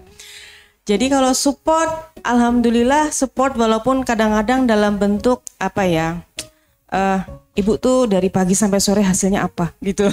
Tapi buat saya itu support karena berarti saya harus nunjukin lagi ini loh yang saya lakukan gitu. Pembuktian gitu ya. Iya, tapi memang buahnya alhamdulillah anak saya yang pertama juga sudah punya mindset bisnis Pak. Dari SMA juga udah punya usaha kecil-kecilan dan yang kecil juga kalau ditanya adik pengen jadi apa adik kalau besar, pengen kayak ibu lah. Kayak ibu yang mana? Yang rapat-rapat apa yang mana? Soalnya kalau di yayasan kan kerjanya rapat gitu kan ya. Membahas program. Ya pengen punya usaha kayak ibu gitu ya. Ya mudah-mudahan. Ibu-ibu sosialita. Oh iya, kita sosialita benar-benar karena bekerja sosial. Ya gitu ya. Alhamdulillah dukungannya penuh sih ya. Terutama dari suami mempercayakan saya mengelola keuangan. Tapi juga mempunyai kegiatan sosial maupun bisnis di luar. Iya. Tepuk tangan. Berarti memang dukungan keluarga untuk bisnis itu sangat penting ya berarti di sini. Nah, dan ya, saya mau nambahin dulu. Oke, boleh. Jadi gini, kalau suami istri itu kuncinya harus di rumah tenang. Kalau di rumah nggak ada ketenangan, Mbok yakin ngerjain apapun di luar nggak ada yang jadi. Sehingga betul. Bukan berarti tenang itu tidak ada pertengkaran ya, tapi kita bersepakat untuk membahas, membicarakan dan nanti seperti tadi materinya Teh Dery sama Kang Yazid, harmonisasi itu tidak ketemu rumusan yang saklek kayak matematika, enggak, tapi harus diusahakan. Tapi pakemnya adalah berangkat, kalau saya selalu berangkat keluar rumah, anak maupun suami harus dalam kondisi tenang, bahwa dia tidak punya masalah di rumah, silahkan berkarya di luar, berikan yang terbaik buat umat, buat dirimu, dan yang di rumah melepas dengan tenang gitu. Jadi kalau punya, ini buat yang putri-putri yang masih belum punya suami, tolong kalau mau ngambek sengambek-ngambeknya nanti sama suami, tapi ketika dipamitin kerja, cium tangannya, berikan doa terbaikmu, masalah berantem lanjutin nanti kalau dia udah di rumah. Ketahuan ya jadi ya Bu Dani ini kayaknya sering dengar kajiannya AA ya. Sing tenang. Sing tenang. Oke. Ada pertanyaan ya sahabat Fatur ya? Ada nih. Alhamdulillah nih dari WhatsApp nih kita coba bacakan nih sahabat Fatur. Ini dari sahabat Surya di Bantul ya, dan ini ini pertanyaannya menarik nih. Ini tanya salah nggak sih Pak Heru kalau misalkan kita berbisnis itu mau kaya? Nah, mindsetnya yang benar tuh yang gimana sebenarnya? Ini berarti sahabat Surya ini dalam pikirannya mindsetnya kaya, hedon gitu. belanja. Gimana Pak? Salah nggak tuh Pak? Oke, menurut manajemen kami dan kami sebagai pendiri Ayam Geprek Sai dan Hajiken bahwa bisnis untuk kaya ini adalah salah ya. Jadi menurut kami bahwa mendirikan bisnis ini untuk memberikan kemanfaatan bagi orang lain. Itu yang terpenting itu. Dari banyaknya manfaat yang nanti bisa kita ciptakan kepada orang lain, nanti akhirnya sebenarnya rezeki itu nanti akan mengalir mengikutinya. Ya, jadi kita punya keyakinan seperti itu ya. Jadi kalau bisnis awal mulanya sudah kita kepingin kaya, ini adalah salah menurut pemahaman kami. Ya, jadi seperti di Ayam Geprek Sai ini punya semboyan begini ya. Kalau kaya sendirian ini adalah sesuatu yang biasa. Tapi kalau kaya berjamaah ini adalah sesuatu yang luar biasa. Jadi kalau nanti kita bisa memberikan kemanfaatan kepada banyak orang, tentunya ya mungkin orang yang bisa menerima manfaat nanti bisa menjadi otomatis kaya selanjutnya, mungkin nanti kita juga bisa secara otomatis rezeki itu mengikuti kita. Mungkin seperti itu jawaban dari kami. Luar biasa, berarti salah ya kalau cuma tujuannya kaya aja. Semoga Mau kayak apa dia gitu. Mau kayak Pak Heru, mau kayak Ustadz Taufik, mau kayak Buddha. nih kayak. Oke. Itu tadi dari sahabat MQ yang mengirimkan WhatsApp ya. Sudah diteruskan tadi ke sini. Kita sekarang yang di sini nih sahabat MQ yang ada di kolektif yang ingin bertanya langsung. Ada yang satu ya, 1, 2, 3 masnya. Dapat langsung. Ya, yang bertanya nanti silakan perkenalan dan langsung pertanyaannya. Silakan. Perkenalkan, nama saya Nova. Saya ingin bertanya kepada ketiga narasumber ya. Sebelumnya, Masya Allah sekali gitu kan, motivasi, kemudian penggabungan bisnis yang visinya adalah untuk rahmatan lil alamin itu tidak semua orang bisa sampai ke situ kayak gitu. Nah, berkaitan tentang keluarga, ini kan saya cukup relate ya dengan bisnis karena suami saya juga di dunia bisnis seperti itu.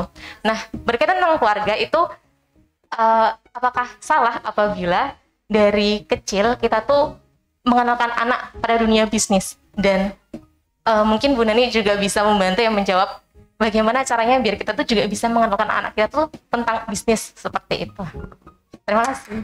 Terima kasih Mbak Nova tadi ya, sahabat Nova. Berarti ini tiga-tiganya harus jawab nih. Dimulai dari Pak Heru dulu, monggo Pak. Oke, nah ini tadi Mbak Nova ya dapat surprise dari Bioda. Oh, alhamdulillah langsung ya. Nah, oleh karena itu sahabat MQ yang lain juga masih ditunggu nih untuk bertanya karena kita masih ada door prize yang banyak. Jadi nanti kita setelah jawab pertanyaan langsung ke sahabat MQ lagi. Langsung dikasih tuh. Oke, terima kasih. Kalau menurut saya itu tidak ada salahnya ya. Jadi mulai kecil diajari bisnis itu justru malah dari kecil punya kesempatan untuk berlatih berbisnis ya. Karena tidak semua orang sebenarnya mendapat kesempatan untuk belajar berbisnis atau membuka usaha.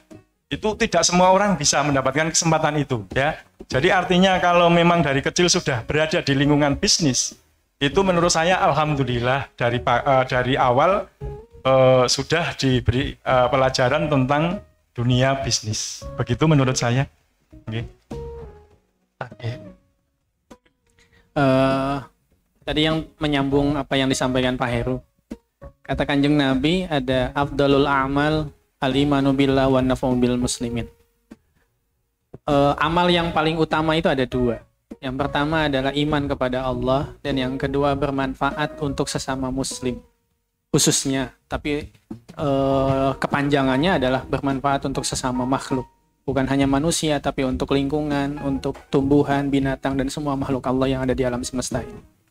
Nah, kebermanfaatan itu salah satunya kalau kita baca tentang sirah nabawiyah, bagaimana Nabi itu sudah dididik dari kecil oleh pamannya untuk berdagang. Bahkan diajarkan tentang nilai-nilai kejujuran. Nabi bisa sesukses itu di usia remaja sudah melakukan perjalanan internasional. Mulai dari Mekah sampai Syam. Bahkan semua rute perdagangan itu kemudian diabadikan dalam Al-Quran sebagai rihlatas syita'i was-shaib. Kita banyak membaca sejarah bagaimana Nabi menjadi dididik sejak kecil untuk berdagang. Bahkan dalam hadisnya dikatakan at-tajirus shaduq yuhsyaru yaumal qiyamah ma'as siddiqin wasyuhada. Pedagang yang jujur, amanah, tidak pernah berbohong, itu akan dikumpulkan pada hari kiamat nanti bersama orang-orang siddiqin, bersama orang-orang yang jujur dan para syuhada. Nah, mindset itu memang butuh dididik, dipupuk, disampaikan kepada anak sedini mungkin supaya mindsetnya bukan untuk kaya tadi, tapi untuk bermanfaat. Kalau semakin banyak usaha yang kita kembangkan, otomatis bisa menyerap tenaga kerja lebih banyak. Mereka juga kemudian menumpukan kepada kita nafkah untuk keluarganya. Dari pekerjaan yang kita buka 1 cabang, 2 cabang, 3 cabang, misalnya di SAI ada 260-an cabang, maka kita punya sekitar 4.000 apa 2.000? Oh, 5.000 karyawan. Sehingga mereka bisa menafkahi dan menghidupi keluarganya masing-masing. Itu mindset yang perlu dipupuk atau ditanamkan sejak dini adalah menjadi orang yang bermanfaat. Sebagaimana yang kita ketahui, khairun nas anfa'uhum linnas. Begitu. Kecil-kecil punya usaha, nggak ada salahnya dong ya Ustadz ya. Kalau ke Bu Dani ini gimana untuk terakhir sahabat Nova? Oke Mbak, saya panggil Mbak aja ya, kayaknya masih muda. Wah. Jadi tadi sudah dijawab sama Ustadz Opik bahwa Rasulullah SAW itu pun memulai bisnis ketika masih sangat muda. Tetapi beliau punya bekal Al-Amin ya. Jadi memang beliau adalah orang yang terpercaya. Saya sangat setuju apabila orang tua memilih untuk memberi pemahaman tentang bisnis sedari kecil. Tetapi catatan saya paling tolong disesuaikan dengan perkembangan psikologi anak. Jangan sampai ketika dia memahami bisnis secara sederhana sebagai jual beli, nanti dia menjadi orang yang transaksional. Padahal tidak semua hal dalam bisnis itu harus transaksional. Ada hal-hal yang kita berikan dengan tujuan yang tidak mendapat kembali saat itu juga gitu. Jadi bagus untuk bisa memberi atmosfer bisnis dalam keluarga sejak dini, tetapi tolong diperhatikan kondisi psikologi anak. Kembali lagi, masalah bisnis memang tidak semata-mata masalah uang, tetapi yang bikin bisnis disebut bisnis karena ada uangnya. Gitu. Kalau nggak ada uangnya, namanya sosial. Tuh. Tepuk tangan untuk narasumber kita yang sudah menjawab tadi dari sahabat Nova ya, pertanyaannya juga sangat bagus. Oke, itu pertanyaan cukup ya sahabat Nova ya. Ya sudah terjawab, sudah tercerahkan. Nanti kalau kurang jawabannya bisa tanyakan setelah acara ini ya, langsung ke Pak Heru, Ustadz Taufik. Atau janjian sama saya, kita sambil ngobrol di outlet Hot Chicken. Nah. Jadi yang traktir Pak Heru. Saya tidak mau rugi. Saja nih Bu Dani. Oke, nah. Yang mau tanya lagi untuk sahabat yang di sini, yang paling di belakang ada yang tadi sudah coklatnya kayaknya nih Mas. Oke, Mas ya. Bismillahirrahmanirrahim. Kenalkan, nama saya Yongga. Izin memberikan pernyataan dan pertanyaan kepada narasumber kita di depan ini dengan tema sekeluarga sesurga. Mungkin tema ini belum relate ke saya. Mudah-mudahan insyaallah sampai ke titik itu. Amin, amin. Dengan narasumber yang beberapa ada mentor-mentor saya di sini, seperti Pak Revo yang alumni Amikom. Kebetulan saya lulus, Pak Revo-nya tidak. Ada Bu Dani juga.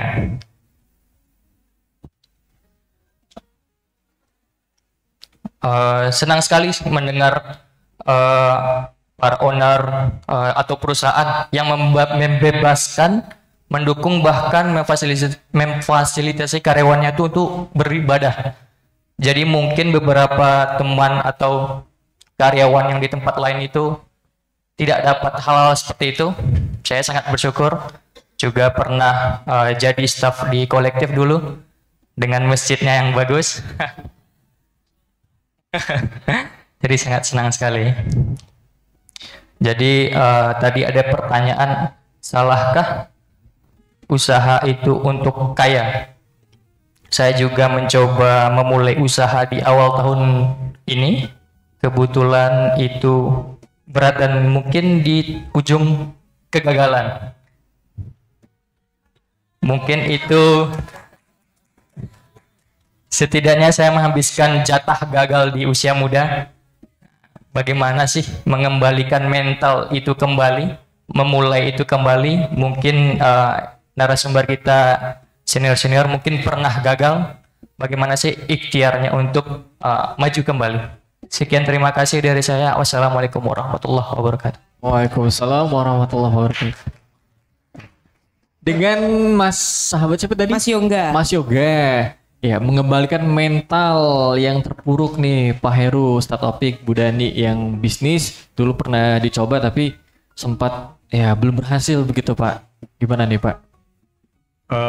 Oke, pertanyaan yang luar biasa ya menurut saya. Jadi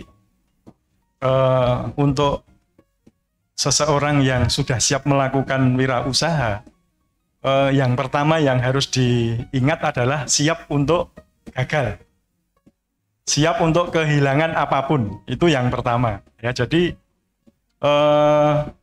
itu adalah modal utama dan selanjutnya tidak boleh putus asa ya. Jadi harus terus menerus untuk berusaha supaya nanti tetap bisa jalan ya. Artinya ya intinya sesuatu yang sudah hilang ini nggak perlu kita sesali lagi ya. Toh itu juga harta hanya titipan ya. Jadi kita harus tetap semangat mencari peluang, mencari inspirasi, bagaimana sih supaya usaha kita nanti tetap bisa berhasil. Ya, jadi kegagalan merupakan ya termasuk langkah-langkah yang harus ditempuh oleh seorang wirausaha. Jadi kita jangan takut gagal, kita jangan karena gagal terus berhenti melangkah. Ya, jadi mungkin itu aja yang bisa saya sampaikan. Kita tidak boleh putus asa. Ya, itu terima kasih dari saya seperti itu. Kanjeng Nabi berpesan kepada kita, al-mu'minul qawi khairu wa ahabbu ilallah minal mu'minid dhaif.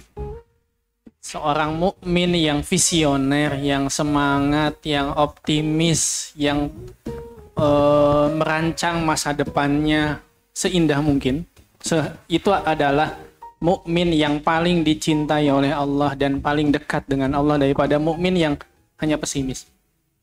Lewat redaksi hadis ini tentu kita belajar tentang kegagalan adalah sesuatu yang menjadi sunatullah bagi kita. Kalau kita belajar tentang dakwahnya Kanjeng Nabi, Nabi awalnya dakwah bisir, dakwah secara sembunyi-sembunyi. Ketika udah banyak du'afa, orang-orang lemah mulai bergabung dengan Nabi, Nabi juga berdakwah kepada keluarganya. Apakah semua keluarganya menerima? Banyak yang malah menentang. Kenapa berat sekali dakwah Nabi itu? Karena yang menentang adalah keluarga sendiri.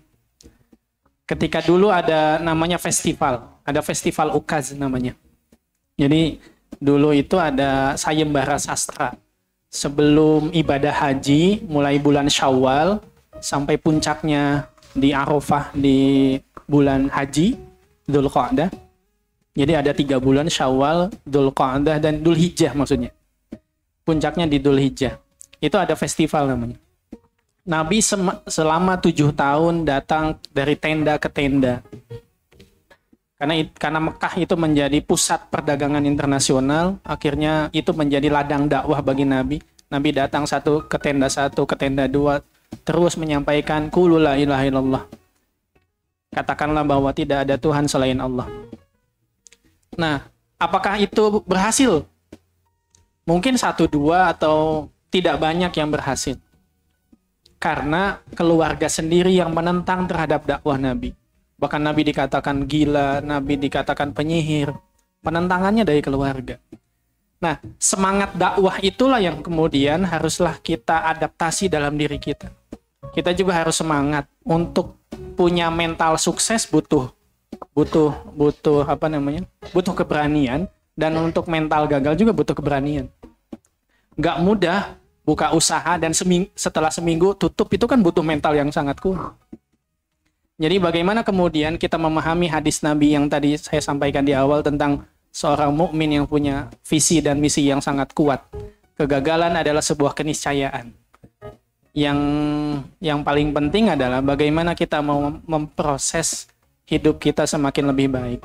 Kalau kesuksesan itu ada sampai angka ke-100 dan kita gagal di angka 30, maka kita harus berusaha lagi bangkit dari 0, kemudian berusaha lagi. Kalau kita maksimalnya sampai 30% usaha yang kita bisa lakukan, maka tadi disampaikan oleh Bu Dani dan pembahasan kita di awal, ajak Allah supaya kegagalan itu menjadi sebuah berkah bagi kita. Kalau kita sudah mengajak Allah, akhirnya keberhasilan dan kegagalan itu sama aja. Yang penting Allah tidak hilang dari diri kita. Yang gagal itu justru bukan bisnis kita yang kolaps atau jatuh atau kita mendapatkan kerugian yang begitu besar. Kegagalan seseorang itu adalah ketika dia kehilangan Allah dalam hidupnya. Yang penting itu. Dalam ya. Sahabat-sahabat. Siap. Ustadz Opik soalnya yang ngomong. Oke. Bu Danik mau menambahkan? Ya, sudah begitu indah disampaikan sama Pak Heru dan Ustadz Opik. Tapi kalau saya ya Yoga, saya juga beberapa kali gagal, baik yang nilainya kecil maupun yang sampai ratusan juta. Yang saya lakukan, saya duduk, saya tulis apa yang menurut saya gagal dan apa saya cari dengan sesulit apapun saya membayangkan bahwa ada kebaikan yang saya dapatkan dari kegagalan itu. Gitu. Karena daun jatuh aja seizin Allah. Apalagi kita, sesuatu terjadi pada kita pasti seizin Allah. Jadi mengumpulkan remah-remah hikmah dari setiap kejadian kita itu yang penting, dan kuncinya hanya sabar dan syukur. Akhirnya cuma kalau ya namanya saya pernah buka kafe ya, modalnya 300-an. Jalan 5 tahun itu cuma mbak bu rugi gitu. Akhirnya saya dengan berat hati saya tutup. Saya duduk, saya introspeksi. Oh ternyata saya bukannya rugi. Sebenarnya di tempat itu saya bisa melahirkan banyak kegiatan lain, banyak jejaring lain yang akhirnya mengantar saya hari ini gitu loh.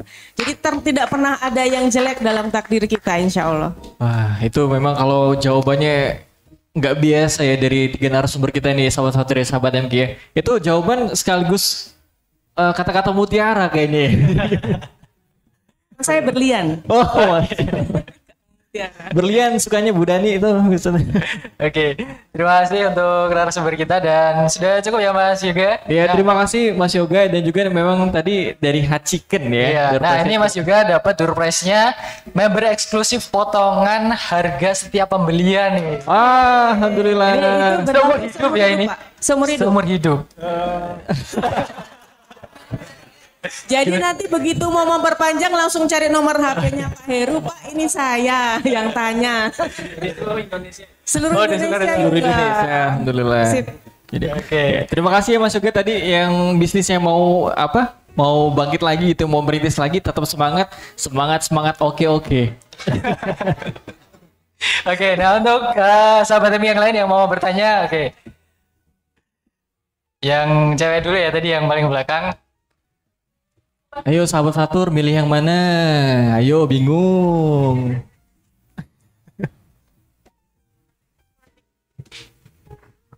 Assalamualaikum warahmatullahi wabarakatuh. Waalaikumsalam warahmatullahi wabarakatuh. Ini langsung aja tanya. Ya, perkenalan dan langsung pertanyaannya Mbak. Oh ya, nama saya Cantik. Saya mau tanya, tadi kan Pak Heru mengatakan bahwa sebenarnya setiap orang itu mempunyai potensi untuk berbisnis begitu ya. Tapi bagaimana mereka menumbuhkan motivasi-motivasi mereka untuk hal tersebut. Dan untuk pegawai dari Pak Heru tadi diajari untuk berinvestasi seperti itu. Tapi di sini saya mau bertanya bagaimana cara menumbuhkan motivasi tersebut untuk kayak pemula-pemula bahkan yang nggak ada relasi-relasi dalam berbisnis gitu, seperti itu. Terima kasih. Ya, terima kasih Mbak Cantik. Oke, silakan terima Pak Heru. kasih pertanyaannya ya. Jadi awal mulanya kita juga bukan orang bisnis ya. Tapi kita banyak bergaul dengan orang-orang bisnis, orang-orang yang berwirausaha. Akhirnya nanti secara tidak langsung kita akan terpengaruh dari kegiatan-kegiatan atau kebiasaan-kebiasaan orang berbisnis. Artinya Mbak Cantik ya tadi namanya. Iya, Mbak Cantik. Itu ya mau nggak mau tetap harus mencari teman yang sudah punya usaha atau bisnis. Nah, nanti banyak bergaul dengan orang-orang yang sudah mempunyai bisnis, nanti secara tidak langsung nanti akan mindsetnya juga akan ikut menjadi orang bisnis ya. Itu pertama. Yang kedua bisa juga sekarang kan banyak motivator-motivator ya, mungkin melalui seminar, melalui ya pertemuan-pertemuan semacam seminar atau seperti ini.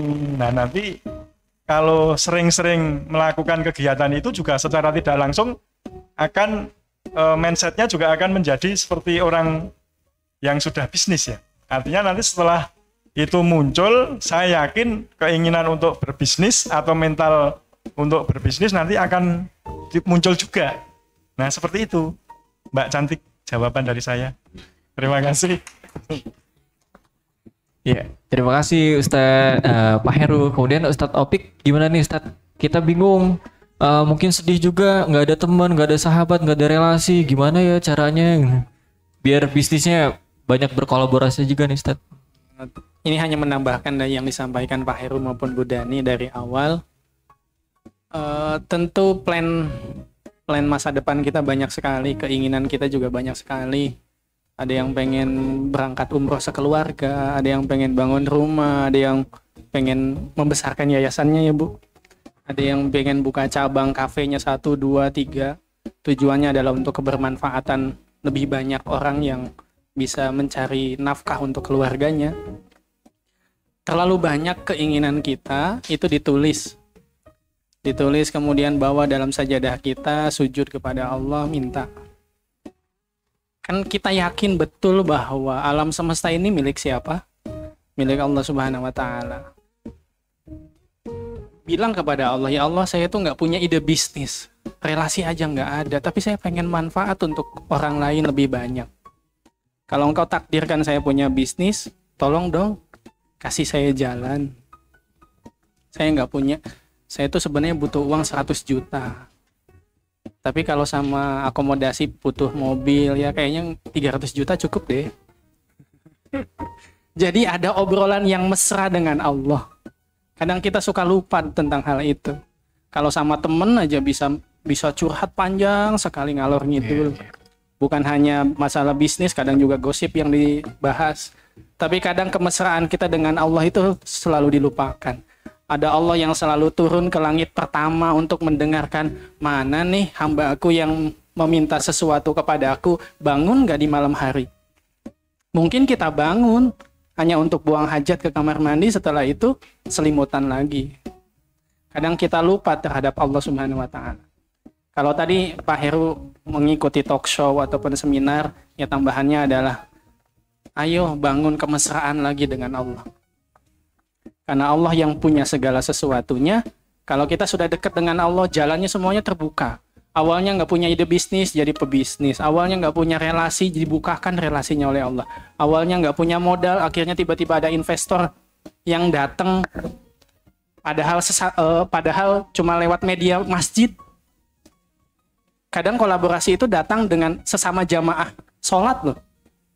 Oh, jenengan punya bisnis, iya saya juga punya modal banyak tapi bingung buat apa. Oh, sama saya aja. Ternyata obrolan itu setelah jamaah sholat. Terkadang Allah itu membuka jalan kepada kita dengan jalan-jalan yang tidak terduga-duga. Mungkin itu saja, makasih. Luar biasa ya dari Ustadz Taufik, terima kasih. Dan barangkali ini yang sesingkat-singkatnya nih Bu Danik. Aku mau ngomong sambil lihat timer dari Mbak Sekar. Mbak siapa? Oh, Mbak Anggun. Oh, maaf ya Mbak Anggun. Padahal kita WA-an. Terima kasih Cantik pertanyaannya. Seperti janji saya, nanti kamu berhak mendapatkan door prize khusus dari saya. Jadi gini, memang semua orang bisa berbisnis, tapi tidak harus semua orang jadi pebisnis. Just know yourself. Cari tahu di dalam dirimu apa yang menjadi potensi terbaikmu. Yang penting tadi menjadi orang yang bermanfaat. Bisa jadi kalau kamu jadi pebisnis malah ngerepotin orang tuh ya bisa. Jadi don't be that gitu loh. Jadi know yourself. Jadi know yourself, kalau memang kamu punya potensi kembangkan, kalau memang kamu profesional yang bekerja sendiri dalam diam tapi produkmu atau karyamu bisa mempengaruhi orang banyak seperti Mas Wasil yang insya Allah besok Minggu jangan lupa iklan, ada acara bedah buku, apa judulnya Mas Wasil? Menerima Resah ya? Menerima Resah insya Allah akan dilaksanakan di Angkringan Bahagia sebelah utara kolektif. Monggo kita akan melukis senja dengan berbincang tentang menerima resah bersama penulisnya. Jadi just be yourself. Memang bisa orang-orang, semua orang punya potensi menjadi pebisnis, tapi tidak semua orang harus jadi pebisnis gitu. Terima kasih Bu Dani, Ustaz Taufik dan juga Pak Heru yang tadi juga terakhir Bu Dani. Ya kita harus menggali potensi dan juga bakat. Tapi mungkin putra putrinya untuk ayah bunda yang masih bingung putra putrinya. Sebenarnya putra putri saya ini, anak saya ini potensinya apa sih gitu ya? Bisa ke Dermatoglyphics Indonesia, DMI ya, DMI Indonesia. Multiple Intelligence. Iya, pokoknya itu sebuah alat yang bisa untuk fingerprint, kemudian kita bisa tahu ya potensinya apa. Iya, memang mudah-mudahan potensi berbisnisnya tersalurkan begitu ya. Amin. Dan terima kasih juga untuk yang sudah berkolaborasi di acara kali ini. Ada Universitas Amikom Yogyakarta. Ya, kemudian ada Yayasan Rumpun Nurani. Kemudian ada Collective Collaboration Space, Sai dan Hachiken. Ada Gria Muslim, Anissa Muslim, oke. Kemudian apa lagi tuh? Nggak kelihatan. Ada Wardah, kemudian juga Biodev, ada Air Amanah, Nibras, Jogja, kemudian DMI Indonesia, dan yang terakhir ada Centrum Space. Terima kasih untuk sahabat MQ dan juga narasumber kita Pak Heru, Ustaz Taufik dan juga Bu Dani yang Masya Allah sudah membagikan ilmunya ya. Walaupun nggak kerasa ya sahabat Fatur, sahabat MQ ya. Mudah-mudahan bisa menjadi manfaat dan setelah ini kita terapkan ilmu berbisnisnya. Amin. Bisnis untuk financial planningnya juga dan juga jangan lupakan relasi kita dengan Allah ya untuk bisnis langitnya. Oke. Dari kolektif sahabat Raffi Zaidan dan sahabat Fatur Al-Farisi pamit undur diri. Subhanakallahumma wa bihamdika asyhadu alla ilaha illa anta astaghfiruka wa atubu ilaik. Wassalamualaikum warahmatullahi wabarakatuh.